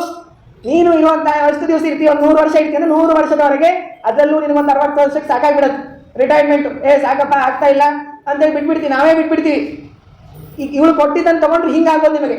ಆದರೆ ಆ ದೇವರ ಹತ್ರ ಹೋಗಿ ಇಸ್ಕೊಂಡು ಬಂದಿ ಅಂತಂದ್ರೆ 36,000 ವರ್ಷ ಅನುಭವಿಸುವಷ್ಟು ಮಹಾ ಒಂದು ರಾಜ್ಯವನ್ನು ಪರಮಾತ್ಮ ಕೊಡ್ತಾನೆ. ಅದರ ಮುಂದೆ ಇದು ಬಹಳ ಕ್ಷುದ್ರವಾಗಿರೋದು, ಬಿಟ್ಬಿಡು ಇದನ್ನು, ಹೋಗು ದೇವರ ಭಜನೆಗಾಗಿ ಹೋಗು ಅಂತ ಹೇಳಿ ಕಳಿಸಿದ್ದಾಳೆ. ಆಗ ಇಷ್ಟೆಲ್ಲ ಏನು ತಾಯಿ ಮಕ್ಕಳ ಸಂವಾದ ಆಗ್ತಾ ಇದೆಯಲ್ಲ, ಇದು ನಡೀತಾ ಇರುವಾಗ ನಾರದರು ಎಲ್ಲೋ ಬೇರೆ ಕಡೆ ಇದ್ರು. ನಾರದಸ್ತದ ಉಪಾಕರ್ಣ್ಯ ಅಂತ ಹೇಳುತ್ತೆ ಭಾಗವತ. ಏನಂದ್ರೆ ಈ ನಾರದರು ಭಾರಿ ಒಂದು ಸಿದ್ಧಿ ಮಾಡ್ಕೊಂಡಿದ್ರು. ಯಾರೇ ಏನೇ ಮಾತನಾಡಿದ್ರು ಕೂಡ ಅದು ಅವ್ರಿಗೆ ಕೇಳಿಸ್ಬಿಡ್ತಿತ್ತು. ಮಾತನಾಡಿದ್ರು ಅಂದ್ರೆ ಬಾಯಿ ಬಿಟ್ಟು ಮಾತನಾಡೋದಲ್ಲ. ಈ ಪ್ರವಚನ ಕೇಳಬೇಕಾದಾಗ ನೀವು ಮನಸ್ಸಿನಲ್ಲಿ ಏನೇನೋ ಅನ್ಕೋತಾ ಇರ್ತೀರಲ್ಲ, ಎಲ್ಲೆಲ್ಲೋ ಹೋಗಿರ್ತೀರಿ, ಇವತ್ತಲ್ಲಿ ಹೋಗ್ಬೇಕಿತ್ತು, ಯಾವುದೋ ಪಾರ್ಸಲ್ ಬರೋದಿದೆ, ಏನಾಗುತ್ತೋ ಏನೋ, ಮಳೆ ಬಂದ್ರೆ ಏನಾಯ್ತು, ಮನೆಗೆ ಹೇಗೆ ಹೋಗ್ಬೋದು, ಎಲ್ಲ ಏನಂತಂದ್ರೆ ನಾರದರಿಗೆ ಕೇಳಿಸ್ತಾ ಇರತ್ತೆ. ನಾರದರು ಅಷ್ಟೇ ಅಲ್ಲ, ಏನಂತಂದ್ರೆ ಗರುಡ ಪುರಾಣದಲ್ಲಿ ಒಂದು ಮಾತು ಬರುತ್ತೆ. ಏನಂತಂದ್ರೆ ಶ್ರವಣ ಅನ್ನುವಂತಹ ದೇವತೆಗಳಿದ್ದಾರೆ, ಪುರುಷ ದೇವತೆಗಳು ಸ್ತ್ರೀ ದೇವತೆಗಳು ಅಂತ ಎಷ್ಟು ದೇವರು ವ್ಯವಸ್ಥೆ ಮಾಡಿಟ್ಟಾನಂತಂದ್ರೆ, ಆ ಶ್ರವಣ ಎನ್ನುವಂತಹ ದೇವತೆಗಳು ಪುರುಷ ದೇವತೆಗಳು. ಪುರುಷರು ಮಾತನಾಡುವಂತಹ ಶಬ್ದಗಳನ್ನ, ಪುರುಷರು ಏಕಾಂತದಲ್ಲಿ ಏನೇನು ಕೃತ್ಯಗಳನ್ನು ಮಾಡ್ತಾರೋ ಅವೆಲ್ಲವನ್ನೂ ಕೂಡ ನೋಡ್ತಾರೆ. CCTV ತಂಗೆ ನಮಗೇನಂತಂದ್ರೆ ಈ CCTV ಕೆಳಗಡೆ ಬಂದಾಗ ಮಾತ್ರ ನಾವು ಕೈಯೆಲ್ಲ ಸರಿಯಾಗಿ ಇರ್ತೀವಿ. ಆಕ್ಚುಲಿ ನಾವು ಇರ್ಬೇಕಾಗಿದೆ ಏನಂತಂದ್ರೆ ನಮ್ಮನ್ನ ಈ ಶ್ರವಣ ದೇವತೆಗಳು ನೋಡ್ತಾ ಇದ್ದಾರೆ, ಸೂರ್ಯ ನೋಡ್ತಾ ಇದ್ದಾನೆ, 13 ದೇವತೆಗಳೆಲ್ಲ ನೋಡ್ತಾ ಇರ್ತಾರೆ. ನಾವು ಮಾಡುವಂತಹ ಪ್ರತಿ ಕರ್ಮವನ್ನ ಅವ್ರು ನೋಡ್ತಾ ಇರ್ತಾರೆ. ಇದು ಪುರುಷರಿಗೆ. ಸ್ತ್ರೀಯರಿಗೂ ಕೂಡ ಪ್ರತ್ಯೇಕ ಇದ್ದಾರೆ. ಸ್ತ್ರೀಯರು ತಾವು ಏಕಾಂತದಲ್ಲಿ ಚಿಂತನೆ ವಿಚಾರ ಮಾಡಿರುವಂತಹ ವಿಷಯಗಳನ್ನ, ತಾವು ಮಾತನಾಡಿದ್ದನ್ನ ಅವರು ತಾವು ಏಕಾಂತದಲ್ಲಿ ಇದ್ದಾಗ ಏನೇನು ಮಾಡ್ತಾರೋ ಅವೆಲ್ಲವನ್ನೂ ಕೂಡ ಬರೆದಿಡೋದಕ್ಕಾಗಿ ದೇವತೆಗಳಿದ್ದಾರೆ. ಅಂತಹ ಒಂದು ಸ್ಥಾನವನ್ನ ಅವರಿಗೆ ಕೊಟ್ಟಿದ್ದಾರೆ, ಲಿಸ್ಟ್ ಮಾಡಿಕೊಡೋದಕ್ಕಾಗಿ. ಪುಣ್ಯ ಪಾಪಗಳನ್ನ ಯಾರಿಗೂ ಕೂಡ ವ್ಯರ್ಥವಾಗಿ ಸುಮ್ಮನೆ ದುಃಖ ಕೊಡೋದು ಸರಿಯಲ್ಲ, ಸುಮ್ಮನೆ ಸುಖವೂ ಕೊಡುವುದಿಲ್ಲ, ಅಷ್ಟು ಶಿಸ್ತಾದ ವ್ಯವಸ್ಥೆ ಮಾಡಿದ್ದಾರೆ. ಹಾಗೆ ಆ ಒಂದು ಸಿದ್ಧಿಯನ್ನ ಇಲ್ಲಿ ನಾರದರನ್ನು ಪಡೆದುಕೊಂಡಿದ್ರು. ಅದನ್ನು ಕೇಳಿದ ಕೂಡಲೇನೆ ಇವ ಧ್ರುವರಾಜ ಹೊರಡಬೇಕು, ಬಂದು ನಿಂತ್ಬಿಟ್ಟಿದ್ದ. ಬಂದು ಕೇಳಿದ್ರಂತೆ, ಇವನಿಗೆ ಮೊದಲೇ ತಲೆಗೆಟ್ಟು ಹೋಗ್ಬಿಟ್ಟಿತ್ತು. ಅದರಲ್ಲಿ ಇವ್ರು ಬಂದು ಕೇಳಿದ್ರೆ ನಾರದ್ರನ್ನು ನೋಡಿ ಹೇಳ್ತಾರಂತೆ, ಯಾಕ್ರಿ ನಿಮ್ಗೆ ಗೊತ್ತಿಲ್ಲ ನಿಮಗ? ಸುಮ್ಮನೆ ಎಲ್ಲ ಗೊತ್ತಿದ್ರು ಕೂಡ ಕೆಲವೊಬ್ರು ಹಾಗೆ ಮಾಡ್ತಿರ್ತಾರೆ. ಎಲ್ಲ ಗೊತ್ತಿದ್ರು ಏನಂದ್ರೆ ಅವ್ರ ಬಾಯಿನ ತೆಗಿಸ್ಬೇಕು ಅಂತ. ಹಾಗೆ ಎಲ್ಲ ಗೊತ್ತಿದ್ದು ಮತ್ತೆ ನಾನು ಅದನ್ನು ಹೇಳಬೇಕು, ಮತ್ತೆ ನನಗೆ ತ್ರಾಸ ಆಗಬೇಕು, ಅದೆಲ್ಲ ನೀವು ಗೊತ್ತಿದ್ರು ಯಾಕೆ ಹೇಳ್ತೀರಿ ಅಂತೆಲ್ಲ ಹೇಳಿದಾಗ, ಆದರೂ ನೀವು ಕೇಳಿಗತ್ತೀನಿ ಅಂತಂದ್ರೆ ಹೇಳ್ತೀನಿ, ಇಲ್ಲ ಹೀಗೆಲ್ಲ ಆಯಿತು ಅಂತೆಲ್ಲ ಹೇಳಿದಾಗ ಆಯ್ತು ಬಿಡು ಅಂತಂತಾರೆ. ಅಷ್ಟು ಹೇಳಿದಾಗ ಅಹೋ ತೇಜಃ ಕ್ಷತ್ರಿಯಾಣ ಮಾನಭಂಗಮ ಮೃಷ್ಯತ ಬಾಲೋಪ್ಯಯಂ ಮೃದಾಧತ್ತೆ ಯತ್ಸ ಮಾತುರ ಅಸದ್ವಜಃ. ಹಾಗಾಗಿ ನಾನು ಆ ಪದವಿಯನ್ನು ಪಡೆದುಕೊಳ್ಳಲೇಬೇಕು ಅಂತ ಹೊರಟರೆ, ಏನಪ್ಪ ಬಾಲಕ ನೀನು ಅದನ್ನೆಲ್ಲ ತೊಗೊಂಡು ಏನು ಮಾಡ್ತೀವಿ ಅಂತಂದರೆ ಆ ಮಾತನ್ನು ಸರಿ ನೀವು ಹೀಗೆಲ್ಲ ಮಾತಾಡಬೇಡ್ರಿ ಅಂತಾರೋ ಧ್ರುವ ಮುನಿಗಳು. ಮಾನಭಂಗಂ ಅಮೃಷ್ಯತ, ಆ ಅಪಮಾನ ಏನಾಗಿದೆಯಲ್ಲ ಅದನ್ನು ಸಹಿಸ್ಕೊಳ್ಳಿಕ್ಕೆ ತಯಾರಿಲ್ಲ. ಇದು ಕ್ಷತ್ರಿಯರಲ್ಲಿ ಒಂದು ಭಾರೀ ಒಂದು ಧರ್ಮ ಅಂತ. ಏನನ್ನಾದರೂ ಸಹಿಸ್ಕೊಳ್ತಾರೆ, ಆದರೆ ಅಪಮಾನವನ್ನು ಮಾತ್ರ ಸಹಿಸ್ಕೊಳ್ಳಲ್ಲ. ಇಂತಹ ಒಂದು ಪುಟ್ಟ ಬಾಲಕನಲ್ಲಿ ಅಂತಹ ಒಂದು ರೋಷ ಬಂದಿದೆಯಲ್ಲ, ಇದು ನಿಜವಾಗಿಯೂ ಆಶ್ಚರ್ಯವೇ ಅಂತ ಹೇಳಿ ತಾವೇ ಅದನ್ನ ಮನಸ್ಸಿನಲ್ಲಿ ವಿಚಾರ ಮಾಡ್ತಾ ಹೇಳ್ತಾರೆ, ನೀನೆಲ್ಲ ಅದನ್ನು ಬಿಟ್ಬಿಡು, ಮನೆಗೆ ಹೋಗು, ಆರಾಮಾಗಿ ಇದ್ಬಿಡು ಅಂತ ಹೇಳಿದಾಗ ನೋತ್ಸಹೇ ಸುರುಚೇರ್ವಾಚ ಸಮಾಧಾತು ಮನಃಕ್ಷತಂ. ನೀವು ಹೇಳಿದ್ದನ್ನು ನಾನು ಮಾಡಬಹುದಾಗಿತ್ತು, ಆದರೆ ಈ ಸುರುಚಿಯ ಮಾತೆಂಬ ಬಾಣದಿಂದ ಏನು ಬಂದಿರುವಂತಹ ಹೃದಯಾಘಾತ ಆಗಿದೆಯಲ್ಲ, ಇದು ನನಗೆ ಹೇಳಲಿಕ್ಕೆ, ಕೂಡ್ಲಿಕ್ಕೆ, ತಿನ್ಲಿಕ್ಕೆ ಯಾವುದಕ್ಕೂ ಬಿಡ್ತಾ ಇಲ್ಲ. ಪಡೆದುಕೊಂಡು ಬರೋತನೂ ನಾನು ಬಿಡೋದೇ ಇಲ್ಲ ಅಂತೆಲ್ಲ ಹೇಳ್ತಾರೆ. ಆಗ ನಾರದರು ಹೇಳ್ತಾರೆ, ಏನಪ್ಪ ಏನು ಮಾತನಾಡ್ತಿ, ನಾಧುನಾಪ್ಯವಮಾನಂತೆ, ಅವಮಾನ ಸನ್ಮಾನ ಯಾವಾಗ ಬರೋದು? ದೊಡ್ಡವನಾದ ಮೇಲೆ ಬರೋದು. ಈಗ ಯಾವುದೂ ಇಲ್ಲ. ಏನೋ ಮೊಬೈಲ್ ಹಿಡ್ಕೊಂಡು ಚಂಡ್ ಹಿಡ್ಕೊಂಡು ಆಟ ಆಡ್ಕೊಂಡು ಕೂಡೋ ವಯಸ್ಸಿನಿಂದು. ನಮ್ಮ ಮಕ್ಕಳು ಮೊಬೈಲ್ಗಾಗಿ ಹಠ ಮಾಡ್ತಾ ಇರ್ತಾರೆ. ಅಂತಹ ವಯಸ್ಸಿನಿಂದು ಅದನ್ನು ಬಿಟ್ಟು ನಾನು ಆರಾಧನೆ ಮಾಡ್ತೀನಿ, ದೇವರ ಪೂಜೆ ಮಾಡ್ತೀನಿ ಅಂತ ಹೊರಟಿದೆಯಲ್ಲ, ಅವೆಲ್ಲ ಬಿಟ್ಬಿಡು ಅಂತ ಹೇಳಿದ್ದಾರೆ. ಪರಿತುಷ್ಯೇತ್ತಾತಸ್ತಾತ ತಾವನ್ ಮಾತ್ರೇಣ ಪೂರುಷಃ ದೈವೋಪಸಾದಿತಂ ಯಾವತ ವೀಕ್ಷೇಶ್ವರಗತಿಂಬುಧಃ. ಇಷ್ಟಾದರೂ ನಾನು ಹೋಗೋನೆ ಅಂತಂದರೆ ಅವಾಗ ಹೇಳ್ತಾರೆ, ನೋಡಪ್ಪ ಧ್ರುವ, ನಿನ್ನ ಹಣೆ ಬರಹದಲ್ಲಿ ಎಷ್ಟಿದೆಯೋ ಅಷ್ಟರಲ್ಲಿ ಸಂತೋಷ ಪಡಬೇಕು. ನಿನಗೆ ಆ ಯೋಗ ಇಲ್ಲ ಅಂದರೆ ಬಿಟ್ಬಿಡು, ಎದುರುಚ್ಛಾನಾಗ ಸಂತುಷ್ಟನಾಗಿರಬೇಕು ಅಂತ ಹೇಳಿದರೆ, ಆಗ ಧ್ರುವ ಹೇಳ್ತಾನೆ, ನೀವು ಉಪದೇಶ ಮಾಡ್ತಾ ಇರೋದೇನಿದೆಯಲ್ಲ ಅದು ಯಾವುದೂ ನನಗೆ ಹತ್ತುವುದಿಲ್ಲ. ನಿಮ್ಮ ವೈರಾಗ್ಯದ ಉಪದೇಶಗಳು ನನಗೆ ಹತ್ತಲ್ಲ. ನನ್ನ ಮನಸ್ಸು ಛಿದ್ರ ಆಗಿ ಹೋಗಿದೆ. ಹಾಗಾಗಿ ನಿಮ್ಮ ವೈರಾಗ್ಯದ ಉಪದೇಶ ನನಗೆ ಎಲ್ಲೂ ಹತ್ತುವುದಿಲ್ಲ. ನಾನು ಹೋಗೋನೇ ತಪಸ್ಸಿಗೆ ಅಂತ ಹೇಳಿದಾಗ, ಅಂದರೆ ನಾರದರು ಅವನ ಪರೀಕ್ಷೆ ಮಾಡ್ತಾ ಇದ್ದಾರೆ, ಎಷ್ಟು ಹೀಟ್ ಆಗಿದೆ ಅದು ಅಂತ. ಕಾದಾಗ ಬಡಿಬೇಕಂತಲ್ಲ, ಇವನು ಎಷ್ಟು ಕಾದಿದ್ದಾನೆ, ಅದಕ್ಕಾಗಿ ಎಷ್ಟು ಸನ್ನದ್ಧನಾಗಿದ್ದಾನೆ ಅಂತ ತಿಳಿದುಕೊಳ್ಳೋದಕ್ಕಾಗಿ ಇಷ್ಟೆಲ್ಲ ಪರೀಕ್ಷೆ. ಹೌದಾ, ಸರಿ, ಹಾಗಾದರೆ ನೀನು ಹೋಗುವುದಕ್ಕೆ ದೃಢ ನಿರ್ಧಾರ ಇದೆ ಅಂತ ಗೊತ್ತಾಗಿದೆ. ಹಾಗಾದರೆ ನಿನಗೇನಂತಂದರೆ ನಾನು ಉಪದೇಶ ಮಾಡ್ತೀನಿ. ಅದ್ರ ಜೊತೆಗೆ ಇನ್ನೊಂದು ಮಾತು ಹೇಳ್ತಾರೆ, ನೋಡಪ್ಪ, ಏನು ದೇವರನ್ನ ತಪಸ್ಸನ್ನು ಮಾಡಿಕೊಂಡು ಪಡೆದುಕೊಳ್ಳಿಕ್ಕೆ ಹೊರಟಿಯಲ್ಲ, ಅದೇನು ಆಟನ ಅದು? ಎಂತೆಂತಹ ದೊಡ್ಡ ದೊಡ್ಡ ಋಷಿಗಳು, ಮುನಿಗಳು ಎಲ್ಲ ಮನೆ ಮಠ ಸಂಸಾರ ಧನ ಕನಕ ವನಿತಾ ಮಕ್ಕಳು ಎಲ್ಲರನ್ನು ಬಿಟ್ಟು ಕಾಡಿಗೆ ಹೋಗಿ ನಾಡಿನ ಸಂಪರ್ಕ ಕಡಿತ ಮಾಡಿಕೊಂಡು ಅಲ್ಲಿ ಯಾವುದೋ ವನದಲ್ಲಿ ಸಿಗುವಂತಹ ಕಂದಮೂಲಗಳನ್ನು ಭಕ್ಷಣೆ ಮಾಡ್ತಾ ಏನೂ ಇಲ್ಲದೇನೆ ಕಾಡಿನಲ್ಲೇನೆ ಎಲ್ಲೆಲ್ಲೋ ಮಲಗಿಕೊಂಡು ತಪಸ್ಸು ಮಾಡಿದರೂ ಕೂಡ, ಸಾವಿರಾರು ವರ್ಷಗಳವರೆಗೆ ತಪಸ್ಸು ಮಾಡಿದರೂ ಕೂಡ ಇನ್ನೂ ದೇವರ ಸುದ್ದಿನೇ ಇಲ್ಲ ಅವರಿಗೆ. ಅಂಥದ್ದು ನೀನೇನೋ ದೇವರನ್ನು ತಪಸ್ಸಿನಿಂದ ಒಲಿಸ್ಕೋತೀನಿ ಅಂತಲ್ಲ, ಅದೆಲ್ಲ ಅಸಾಧ್ಯ ಅಂತ ಹೇಳಿದಾಗ ಆಗ ಹೇಳ್ತಾನೆ ಧ್ರುವ ಮಹಾರಾಜ ಹೇಳ್ತಾ ಇದ್ದಾರೆ, ಸ್ವಯಂ ಶಮೋ ಭಗವತ ಸುಖ ದುಃಖ ಹತಾತ್ಮನಾಂ ದರ್ಶಿತ ಕೃಪಯಾ ಪುಂಸಾಂ ದುರ್ದರ್ಶೋ ಅಸ್ಮದ್ವಿದೈಸ್ತು ಯಃ. ಆಗ ಈ ಮಾತು ಹೇಳ್ತಾನೆ, ಸುರುಚಿಯ ಮಾತು ನನ್ನ ಇವು ಯಾವುದೂ ಕೂಡ ನೋಡುವುದಕ್ಕೆ ಬಿಡಲ್ಲ, ಹಾಗಾಗಿ ನಾನು ತಪಸ್ಸಿಗೆ ಹೋಗ್ತೀನಿ ಅಂತ ಹೇಳಿದಾಗ ಆಗ ಉಪದೇಶವನ್ನು ಮಾಡ್ತಾರೆ. ಪುಣ್ಯಂ ಮಧುವನಂ ಯತ್ರ ಸಾನ್ನಿಧ್ಯಂ ನಿತ್ಯದಾಹರೇ. ಮಧುವನ ಅನ್ನುವಂತಹ ಒಂದು ವನ ಇದೆ, ಅಲ್ಲಿ ಯಮುನಾ ನದಿ ತೀರ, ಅಲ್ಲಿ ಹೋಗಿ ನೀನು ಆ ಭಗವಂತನ ಉಪಾಸನೆಯನ್ನು ಮಾಡು ಅಂತ ಹೇಳಿ ಮಂತ್ರವನ್ನ ಉಪದೇಶ ಮಾಡ್ತಾರೆ. ಓಂ ನಮೋ ಭಗವತೆ ವಾಸುದೇವಾಯ ನಮಃ ಓಂ ಎಂಬುದಾಗಿ ವಾಸುದೇವ ಮಂತ್ರವನ್ನ ಉಪದೇಶ ಮಾಡಿ, ಈ ಮಂತ್ರವನ್ನು ಹೇಳ್ತಾನೆ, ತಪಸ್ಸು ಮಾಡು, ಧ್ಯಾನ ಮಾಡು, ಅದೇ ಮಂತ್ರದಿಂದಲೇ ಒಂದು ಮಣ್ಣಿನ ಪ್ರತಿಮೆಯನ್ನು ಮಾಡಿಕೊಂಡು ಪೂಜೆ ಮಾಡು. ಆಮೇಲೆ ಏನಂತಂದ್ರೆ ಭೂಮಿ ಪಂಚಭೂತಗಳಲ್ಲೂ ಕೂಡ ನೀನು ಆ ಪರಮಾತ್ಮನ ಆರಾಧನೆಯನ್ನು ಮಾಡು. ಈ ಮಂತ್ರವನ್ನ ಒಂದು ವಾರ ಜಪ ಮಾಡಿದ್ರೆ ಸಾಕು. ಅಷ್ಟಕ್ಕೆ ಏನಾಗುತ್ತೆ ಅಂದರೆ ನಿನಗೆ ಆ ಗಗನದಲ್ಲಿ ಸಂಚಾರ ಮಾಡುವಂತಹ ಯಾರು ದೇವತೆಗಳಿರ್ತಾರೋ ಅವರ ದರ್ಶನ ಆಗತ್ತೆ. ಆ ಪರಮಾತ್ಮನ ಪೂಜೆಯನ್ನು ಮಾಡು ಎಂಬುದಾಗಿ ಅವರ ಸ್ವರೂಪವನ್ನೆಲ್ಲ ಉಪದೇಶ ಮಾಡಿ ತಾವು ಹೊರಟಿದ್ದಾರೆ. ಈ ಕಡೆ ಧ್ರುವ ಮಹಾರಾಜ ತಾನು ಆ ಮಧುವನಕ್ಕೆ ಬಂದು ಧ್ಯಾನಕ್ಕಾಗಿ ಕುಳಿತಿದ್ದಾನೆ. ಈ ಕಡೆ ಇವರು ನಾರದರು ತಮ್ಮ ಈ ಉತ್ತಾನಪಾದನ ಮನೆಗೆ ಬಂದ್ರಂತೆ.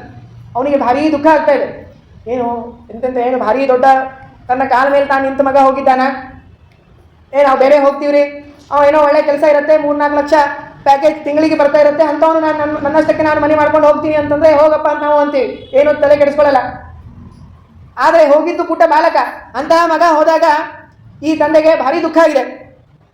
ಆಗ ನಾರದರು ಬಂದು ಸಾಂತ್ವನ ಮಾಡ್ತಾರೆ, ಏನೂ ಚಿಂತೆ ಪಡಬೇಡ, ನಿನ್ನ ಮಗ ಭಾರೀ ಶ್ರೇಯಸ್ಸನ್ನು ಪಡೆದುಕೊಂಡು ಬರ್ತಾನೆ ಅಂತ ಹೇಳಿ ಅವನಿಗೆ ಸಾಂತ್ವನ ಮಾಡಿದ್ದಾರೆ. ಅವನಿಗೂ ವೈರಾಗ್ಯ ಬಂದ್ಬಿಡ್ತು. ಅವನು ತಪಸ್ಸನ್ನು ಮಾಡ್ತೀನಿ ಅಂತೇಳಿ ಅವನು ತಪಸ್ಸಿಗೆ ಹೊರಟಿದ್ದಾನೆ. ರಾಜಲಕ್ಷ್ಮೀವನ ಆದೃತ್ಯ ಪುತ್ರಮೇವಾನ್ವ ಚಿಂತಯತ. ಈಗ ಅವನು ತಪಸ್ಸು ಮಾಡ್ತಾ ಇದ್ದಾನೆ. ಈ ಕಡೆ ಈ ಧ್ರುವ ಮಹಾರಾಜರು ತಪಸ್ಸಿಗೆ ಕುಳಿತಿದ್ದಾರೆ. ತ್ರಿರಾತ್ರಾಂತೆ ಕಪಿತ್ಥ ಬದರಾಶನಃ. 3 ದಿನಕ್ಕೆ ಒಂದು ಬಾರಿ ಕಪಿತ್ಥ ಮತ್ತು ಬದರ ಬೋರೆ ಹಣ್ಣು ಇವುಗಳನ್ನು ತಿನ್ನೋದು 3 ದಿನಕ್ಕೆ ಒಮ್ಮೆ ತಿನ್ನೋದು, ಮತ್ತೆ ಕಣ್ಣು ಮುಚ್ಚಿ ಭಗವಂತನ ಧ್ಯಾನವನ್ನು ಮಾಡೋದು. 1 ತಿಂಗಳು ಹೀಗೆ ಕಳೆದಿದ್ದಾರೆ. 2ನೇ ತಿಂಗಳು ಬಂತು. 2ನೇ ತಿಂಗಳಲ್ಲಿ ಏನಂತಂದರೆ 6 ದಿನಕ್ಕೆ ಒಮ್ಮೆ ಅಲ್ಲೇ ಗಿಡದಲ್ಲಿ ಬಿದ್ದಿರುವಂತಹ ಏನು ಎಲೆಗಳಿದ್ದೋ ಅವುಗಳನ್ನು ತಿಂದು ತಾವು ತಪಸ್ಸನ್ನು ಮಾಡ್ತಾ ಇದ್ದಾರೆ. ಅಂದರೆ ಅಷ್ಟೂ ಸಮಯವನ್ನು ಕೂಡ ತಾವು ವ್ಯರ್ಥ ಮಾಡಲಿಕ್ಕೆ ಇಷ್ಟ ಇಲ್ಲ ಅವರಿಗೆ. 3ನೇ ತಿಂಗಳು ಬಂದಿದೆ, ಆವಾಗ ಬೆಳೆಸ್ತಾ ಹೋಗ್ತಾರೆ. 9 ದಿನಕ್ಕೆ ಒಮ್ಮೆ ಏನಪ್ಪ ಏನು ತಿಂದರು ಅಂತಂದರೆ ಅಭಕ್ಷಃ, ಸರೋವರದಲ್ಲಿ ನದಿಯಲ್ಲಿ ಹರಿತಾ ಇರುವಂತಹ ನೀರನ್ನು ಕುಡಿದ್ರು. ಎಷ್ಟು? 9 ದಿನಕ್ಕೆ ಕುಡಿದು ಕೂಡಲೇ ಮತ್ತೆ ಧ್ಯಾನಕ್ಕೆ ಕೂಡೋದು. ಹೀಗೆ 3 ತಿಂಗಳು ಕಳೆದೋಗಿದೆ. ಚತುರ್ಥಂ ಅಪಿ ವೈಮಾಸಂ ದ್ವಾದಶೇ ಹನಿ. 4ನೇ ತಿಂಗಳು ಬಂದಾಗ 12 ದಿನಕ್ಕೆ ಒಂದು ಬಾರಿ ವಾಯುಭಕ್ಷ ಅಂತೇಳಿ ಬಾಯಿ ತೆಗೆಯೋದು. ಎಷ್ಟು ಗಾಳಿ ಬರುತ್ತೋ ಅಷ್ಟು ಗಾಳಿ ಸ್ವೀಕಾರ ಮಾಡೋದು, ಮತ್ತೆ ಕಣ್ಣು ಮುಚ್ಚಿ ಧ್ಯಾನ ಮಾಡೋದು. 5ನೇ ತಿಂಗಳು ಬಂದರೆ ಪಂಚಮೇ ಮಾಸನು ಪ್ರಾಪ್ತೆ ಜಿತ ಶ್ವಾಸವನ್ನು ಪಾತ್ಮಜಃ. ಆ ಗಾಳಿಯನ್ನು ತೆಗೆದುಕೊಳ್ಳೋದು ಬಿಟ್ಬಿಟ್ರು. ಉಸಿರಾಡ್ತಾ ಇದ್ರು, ಆ ಉಸಿರಾಟವನ್ನು ಕೂಡ ನಿಲ್ಲಿಸಿಬಿಟ್ಟಿದ್ದಾರೆ. ಧ್ಯಾನ್ ಬ್ರಹ್ಮ ಪದೈಕೇನ ತಸ್ಥೌ ಸ್ಥಾಣುರಿವಾಚಲ. ಈ ಕಟ್ಟಿಗೆ ಇದು ಹೇಗೆ ಒಂದೇ ಕಡೆ ನಿಂತಿರತ್ತೋ ಹಾಗೆ ಆ ಧ್ರುವ ಮಹಾರಾಜರು ಒಂದೇ ಪಾದದ ಮೇಲೆ ನಿಂತು ತಪಸ್ಸನ್ನು ಮಾಡ್ತಾ ಇದ್ದಾರಂತೆ. ಆ ಧ್ರುವ ಮಹಾರಾಜರು ಏನು ಆ ಶ್ವಾಸೋಚ್ಛ್ವಾಸವನ್ನು ನಿಲ್ಲಿಸಿದ್ರೋ ಅದರಿಂದ ಇಡೀ ಪ್ರಾಣಿಗಳ ಶ್ವಾಸೋಚ್ಛ್ವಾಸವನ್ನು ನಿಂತೋಯ್ತದೆ. ದೇವತೆಗಳಿಗೆಲ್ಲ ಭಯ ಆಯಿತು. ಎಲ್ಲ ಪ್ರಾಣಿಗಳೆಲ್ಲ ಜೀವರು ನಶಿಸಿ ಹೋಗ್ತಾ ಇದ್ದಾರೆ ಅಂಥೇಳಿ ಆ ದೇವರ ಹತ್ರ ಶರಣ ಹೋಗ್ತಿದ್ದಾರೆ. ಈ ಕಡೆ ಏನಂತಂದರೆ ಇನ್ನೊಂದು, ಈ ಒಂದು ಕಾಲ ಮೇಲೆ ನಿಂತಿದ್ರಲ್ಲ, ಯಾವ ಕಾಲ ನೆಲದ ಮೇಲೆ ಇತ್ತಲ್ಲ ಅಲ್ಲಿ ಭೂಮಿ ಕುಸಿದಿದೆ ನೋಡಿ. ಪುಟ್ಟ ಬಾಲಕನ ಪಾದದಿಂದ ಭೂಮಿ ಕುಸಿಯೋದು. ಈ ಕಡೆ ಮೇಲಾಗಿದೆ ಭೂಮಿ, ಈ ಪಾದ ಇದ್ದಲ್ಲಿ ಮಾತ್ರ ಅದು ಕೆಳಗೆ ಹೋಗಿದೆ. ಏನಂತಂದರೆ ಅದು ತಪಸ್ಸಿನ ಮಹತ್ವ. ಅದು ಅಂತಹ ಒಂದು ಉತ್ತಮವಾಗಿರುವಂತಹ ತಪಸ್ಸನ್ನು ಮಾಡಿದ್ದಾರೆ. ಹೀಗೆ ಆ ದೇವತೆಗಳೆಲ್ಲರೂ ಕೂಡ ಆ ಪರಮಾತ್ಮನಿಗೆ ಶರಣ ಹೋಗಾಗ ಪರಮಾತ್ಮ ತಾನು ಹೇಳ್ತಾನೆ, ಇಲ್ಲ ನಾನು ಅವನಿಗೆ ಹೋಗಿ ಉದ್ಧಾರ ಮಾಡ್ತೀನಿ, ನೀವೇನು ಚಿಂತೆ ಮಾಡಬೇಡಿ ಅಂತ ಹೇಳಿದ್ದಾನೆ. ತಿರೋಹಿತಂ ಸಹಸೈವೋಪಲಕ್ಷ್ಯ ಬಹಿಸ್ಥಿತಂ ತದವಸ್ತಂ ತದರ್ಶ. ಅಂತಹ ಧ್ರುವ ಮಹಾರಾಜರು ಕಣ್ಣು ಮುಚ್ಚಿ ಆ ಭಗವಂತನನ್ನ ಸ್ವಪ್ರಕಾಶನಾಗಿ ತಟಿತ್ಪ್ರಭ ಮಿಂಚಿನಂತೆ ಹೊಳೆಯುವಂತಹ ಪರಮಾತ್ಮನನ್ನ ತಮ್ಮ ಹೃದಯ ಕಮಲದಲ್ಲಿ ಧ್ಯಾನ ಮಾಡ್ತಾ ಇದ್ರು. ಆ ಧ್ಯಾನ ಮಾಡ್ತಾ ಇರೋ ಒಂದು ಕ್ಷಣ ಆ ಯಾವ ಮೂರ್ತಿಯನ್ನು ಅವ್ರು ನೋಡ್ತಾ ಇರೋದು ಕಾಣಿಸ್ಲೇ ಇಲ್ಲ, ಅದೃಶ್ಯವಾಗಿ ಹೋಗಿದೆ. ನೋಡ್ತಾರೆ, ಕಣ್ಣು ತೆಗೆದುಬಿಟ್ರ. ಒಮ್ಮೆ ಅಷ್ಟೊತ್ತು ಕಾಣಿಸ್ತಾ ಇರುವಂತಹ ಪರಮಾತ್ಮ ಹೋಗಿದ್ದಾನೆ, ಕಣ್ಣು ತೆಗೆದಿದ್ದಾರೆ, ಎದುರಿಗೆ ಬಂದು ನಿಂತಿದ್ದಾನೆ ಪರಮಾತ್ಮ. ಬಹಿಸ್ಥಿತಂ ತದವಸ್ತಂ ತದರ್ಶ. ಆಗ ಒಮ್ಮೆ ಆಶ್ಚರ್ಯಕರವಾಗಿರುವಂತಹ ಪರಮಾತ್ಮನ ಆ ಅನಂತ ಪ್ರಕಾಶನಾದ ಪರಮಾತ್ಮ ಮುಂದೆ ಎದುರಿಗೆ ಬಂದಾಗ ಏನು ಮಾತನಾಡಬೇಕು? ನಾವು ಏನೋ ಭಾರಿ ಅದ್ಭುತವಾದದನ್ನು ನೋಡಿದ್ರೇ ಒಮ್ಮೆ ಹೀಗೆ ಸ್ತಬ್ಧರಾಗಿ ನಿಂತ್ಬಿಡ್ತೀವಿ, ಅಂತ ಬಾಯಿ ತಗೊಂಡು ನಿಂತ್ಬಿಡ್ತೀವಿ. ಏನು ಮಾತಾಡಲಿಕ್ಕೆ ಬರೋದೇ ಇಲ್ಲ. ಚಾತುರ್ಮಾಸಕ್ಕೆ ಹೋಗಿದ್ವಿ, ಹೇಗಿತ್ತು? ಸ್ವಾಮಿಗಳ ಪ್ರವಚನ ಆಯಿತು, ಪೂಜೆ ಆಯಿತು, ಎಲ್ಲ ಭಾರಿ ಇತ್ತು. ಇಷ್ಟೇ, ಭಾರಿ ಇತ್ತು. ಭಾರಿ ಅಂದರೆ ಹೇಗಿತ್ತು ಅಂತಂದರೆ ಕೆಲವರೆಲ್ಲ ಹೇಳ್ಬಿಡ್ತಾರೆ, ಅದೆಲ್ಲ ಹೇಳಿಕ್ಕಾಗಲ್ಲ ರೀ, ಅದು ಅಲ್ಲೇ ಹೋಗಿ ಕೇಳಬೇಕು, ಅಲ್ಲೇ ಹೋಗಿ ಅನುಭವಿಸ್ಬೇಕು. ಹಾಗೆ ಏನಂತಂದರೆ ಹೀಗೆ ಆ ಪರಮಾತ್ಮ ಅಂದರೆ ಆ ಅದ್ಭುತವಾಗಿತ್ತು ಏನಾದರೂ ಆಯಿತು ಅಂತಂದರೆ ಅಲ್ಲಿ ಮನುಷ್ಯ ಸ್ತಬ್ಧನಾಗಿ ಹೋಗ್ತಾನೆ, ಏನೂ ಮಾತನಾಡಲಿಕ್ಕೆ ಆಗೋದಿಲ್ಲ. ಹಾಗೆ ಇವರು ಕೂಡ ಪರಮಾತ್ಮನ ಆ ಅಪರೂಪದ ರೂಪವನ್ನು ನೋಡಿ ಸ್ತಬ್ಧರಾಗಿ ಹೋಗಿದ್ದಾರೆ. ಆಗ ಪರಮಾತ್ಮ ತಾನೇ ಆ ಶಂಖವನ್ನು ಆ ಕಪೋಲಕ್ಕೆ ಮುಟ್ಟಿಸಿದ್ದಾನೆ. ಆಗ ಅವರಿಗೆ ಮಾತು ಬಂತದ್ದು. ಯೋಂತಃ ಪ್ರವಿಶ್ಯ ಮಮ ವಾಚ ಇಮಾಂ ಪ್ರಸುಪ್ತಾಂ ಸಂಜೀವಯತ್ಯಖಿಲ ಶಕ್ತಿ ಧರಸ್ವಧಾಮ್ನ ಅನ್ಯಾಂಶ ಹಸ್ತಚರಣ ಶ್ರವಣತ್ವಗಾದೀನ್ ಪ್ರಾಣಾನ್ನಮೋ ಭಗವತೆ ಪುರುಷಾಯ ತುಭ್ಯಂ ಅಂತೇಳಿ ಈ ವಾಗೀಂದ್ರಿಯದಲ್ಲಿ ಇದ್ದು ಆ ವಾಗೀಂದ್ರಿಯ ಅಭಿಮಾನಿ ದೇವತೆಗಳಿಗೆ ನಿಯಮನ ಮಾಡಿ ಅವರಿಗೆ ಪ್ರೇರಣೆ ಮಾಡಿ ಆ ಮಾತುಗಳನ್ನು ಆಡಿಸುವಂತಹ, ಅಷ್ಟೇ ಅಲ್ಲ ಕಣ್ಣು, ಕಿವಿ, ಬಾಯಿ, ಮೂಗು, ಕಾಲು, ಕೈ ಇವುಗಳೆಲ್ಲದರಲ್ಲೂ ಕೂಡ ನಿಂತು ಪ್ರೇರಣೆ ಮಾಡಿ ನಡೆದಾಡಿಸಿ, ಓಡಾಡಿಸಿ, ಕೇಳಿಸಿ, ಕೂಡಿಸಿ ಇಷ್ಟೆಲ್ಲ ಮಾಡಿಸುವಂತಹ ಏನು ಸರ್ವವ್ಯಾಪ್ತನಾಗಿರುವಂತಹ ಏನು ಪರಮಾತ್ಮ ನೀನಿದ್ದೀಯೋ ಅಂತಹ ಸರ್ವವ್ಯಾಪ್ತನಾಗಿರುವಂತಹ ವಾಸುದೇವ ನಿನಗೆ ನಮಸ್ಕಾರ ಎಂಬುದಾಗಿ ಪ್ರಾಣಾನ್ನಮೋ ಭಗವತೆ ಪುರುಷಾಯ ತುಭ್ಯಂ ಆ ಪರಮಾತ್ಮನ ಅಡಿದಾವರಗಳಲ್ಲಿ ತಮ್ಮ ಶಿರಸ್ಸನ್ನು ಇಟ್ಟು ನಮಸ್ಕಾರ ಮಾಡಿದ್ದಾರೆ. ಅನೇಕ ವಿಧವಾಗಿರುವಂತಹ ಸ್ತೋತ್ರವನ್ನು ಮಾಡ್ತಾರೆ. ಭಕ್ತಿಮುಹು ಪ್ರವಹತಾಂ ತ್ವಯಿಮೇ ಪ್ರಸಂಗೋ, ನನಗೇನೂ ಬೇಡಪ್ಪ, ನಿನ್ನಲ್ಲಿ ಭಕ್ತಿಯೊಂದು ಮಾತ್ರ ಕೊಟ್ಬಿಡು. ಪ್ರವರ್ಧತಾಂ ಭಕ್ತಿರಲಂ ಕ್ಷಣೆ ಕ್ಷಣೆ, ಪ್ರಾಣದೇವರು ಕೇಳಿಕೊಂಡಂತೆ ನನಗೆ ಭಕ್ತಿಯನ್ನು ಮಾತ್ರ ನೀನು ಕೊಡಬೇಕು ಅಂಥೇಳಿ ಎಲ್ಲ ಕೇಳಬೇಕು ಅನ್ನುವಂತಹ ವಿಚಾರ ಇತ್ತು. ಆದರೆ ಏನು ಮಾಡ್ದ ನೋಡಿ, ನೀವೆಲ್ಲ ಕಡೆ ಏನಾಗುತ್ತೆ, ತಪಸ್ಸು ಮಾಡಿದ್ರು, ಬ್ರಹ್ಮದೇವರನ್ನು ಮಾಡಿದ್ರು, ದೇವರನ್ನು ಕುರಿತು ಮಾಡಿದ್ರು, ದೇವರು ಬಂದ ವರ ಕೇಳು ಅಂತಂದ್ರು, ವರ ಕೇಳಿದ್ರು, ವರ ಕೊಟ್ಟರು, ಹೊರಟರು ಅಂತಾಗತ್ತೆ. ಇಷ್ಟು ಪ್ಯಾಟರ್ನ್ ಇರೋದು. ಇಲ್ಲೇನಾಗತ್ತೆ ಅಂತಂದರೆ ದೇವರು ಬಂದು ನಿಂತಿದ್ದಾನೆ, ಆ ಮಾತು ಇವ್ರು ಹೇಳಬೇಕು, ನೀನು ವರ ಕೇಳು ಅಂತೇಳಿ. ದೇವರಿಗೆ ಟೆನ್ಷನು, ಇವನು ಅಕಸ್ಮಾತ್ ಏನಾದರೂ ಮೋಕ್ಷ ಕೊಟ್ಬಿಡು ಅಂತ ಕೇಳಿಬಿಟ್ರೆ ಕೊಡಬೇಕಾಗತ್ತೆ. ಹಾಗಾಗಿ ಆ ಏನು ಮಾತಿತ್ತಲ್ಲ ಆ ಮಾತೇ ಆಡ್ಲಿಕ್ಕೆ ಬಿಡಲಿಲ್ಲ. ದೇವರು ಪ್ರಸನ್ನನಾಗಿ ಬಂದಿದ್ದಾನೆ. ನೋಡಪ್ಪ, ನೀನೇನು ಯಾವುದಕ್ಕಾಗಿ ತಪಸ್ಸು ಮಾಡಿದ್ದಿ ಅನ್ನೋದು ನನಗೆ ಗೊತ್ತು. ನೀನು ಒಳ್ಳೆಯ ಪದವಿ, ಎಂತಹ ಪದವಿ ಅಂತಂದರೆ ನಮ್ಮಪ್ಪ ಅವರಪ್ಪ ಯಾರೂ ಕೂಡ ಹತ್ತಿರಬಾರ್ದು ಅಂತಹ ಸ್ಥಾನ ಬೇಕು ಅನ್ನೋದಕ್ಕಾಗಿ ನೀನು ತಪಸ್ಸಿಗೆ ಹೊರಟಿದ್ಯಲ್ಲ, ಅಂತಹ ಒಂದು ಸ್ಥಾನವನ್ನು ನಿನಗೆ ಕೊಡ್ತೀನಿ. ಆ ಸ್ಥಾನದ ಸುತ್ತಮುತ್ತಲೆಲ್ಲ ನಕ್ಷತ್ರಗಳು ಸುತ್ತಾ ಇರುತ್ತೆ. ಸ್ವಯಂ ನಾನೇ ಅಲ್ಲಿ ಒಂದು ನನ್ನ ರೂಪದಿಂದ ಇರ್ತೀನಿ, ಶುಂಶುಮಾರ ರೂಪದಿಂದ ನಾನು ಅಲ್ಲಿ ಇರ್ತೀನಿ, ಅಂತಹ ಒಂದು ಧ್ರುವ ಲೋಕವನ್ನು ನಿನಗಾಗಿ ಕೊಡ್ತೀನಿ, ಅಂತಹ ಲೋಕದಲ್ಲಿ ನೀನು ಆರಾಮಾಗಿ ವಾಸವನ್ನು ಮಾಡಿಕೊಂಡು ಇರು. ಇಲ್ಲಿ ಏನಂತಂದರೆ ಈ 36,000 ವರ್ಷ ನಿಮ್ಮಪ್ಪ ನಿನಗೇನು ರಾಜ್ಯ ಕೊಡ್ತಾನಲ್ಲ ಅದನ್ನೂ ಕೂಡ ನೀನು ಆಳ್ಕೊಂಡು ಆಮೇಲೆ ಅಲ್ಲಿ ಬಂದಾಗ ಆ ಒಂದು ಸ್ಥಾನವನ್ನು ನಿನಗೆ ಕೊಡ್ತೀನಿ ಅಂತ ಹೇಳಿ ಪರಮಾತ್ಮ ಸಂತುಷ್ಟನಾಗಿ ತಲೆ ಮೇಲೆ ಕೈ ಇಟ್ಟು ಹೊರಟೇ ಬಿಟ್ಟ. ಕೇಳುವುದಕ್ಕೆ ಅವಕಾಶನೇ ಕೊಡಲಿಲ್ಲ. ಮುಂದೆ ಬರುತ್ತೆ ಮೋಕ್ಷ ಅವನಿಗೆ, ಆದರೆ ಈಗ ಅದರಿಂದ ಕೊಡುವಂತಹ ಅಪೇಕ್ಷೆ ಇರಲಿಲ್ಲ ಪರಮಾತ್ಮನಿಗೆ. ಹಾಗಾಗಿ ಅಲ್ಲಿಂದ ಹೊರಟಿದ್ದಾನೆ. ಉಪರಿಷ್ಟ ಋಷಿಭ್ಯಸ್ತಂ ಯಥೋ ನಾವರ್ತತೆ ಯತಿಹಿ. ಇಷ್ಟೆಲ್ಲ ಕೇಳಿದ್ದಾನೆ. ಬಹಳ ಏನಾಯಿತು, ಅಂದುಕೊಂಡಿದ್ದಂತೂ ಸಾಧಿಸಿದ್ದಕ್ಕಾಗಿ ಭಾರಿ ಸಂತೋಷ ಪಡಬೇಕು. ನಮ್ಮ ಮಗ ಭಾರಿ ಇದು ಮಾಡಿದ್ದಾರೆ, CA ಮಾಡಲೇಬೇಕು ಅಂತೇಳಿ ಪಣ ತೊಟ್ಟು ಕುಳಿತಿದ್ದ. IPS UPSC ಏನೋ ಮಾಡಿ 10, 16, 18 ತಾಸು ಓದಿದ, ಎಲ್ಲ ಮಾಡಿದ, ಸಿಕ್ತು ಅಂತೇಳಿ ಭಾರಿ ಖುಷಿ ಪಟ್ಟಿದ್ದ. ಅದೆಲ್ಲ ವಿಡಿಯೋ ಹಾಕೋತಾರೆ, ಆ ರಿಸಲ್ಟ್ ಬರೋದನ್ನೆಲ್ಲ ಭಾರಿ ಸಂತೋಷ ಆಗತ್ತೆ.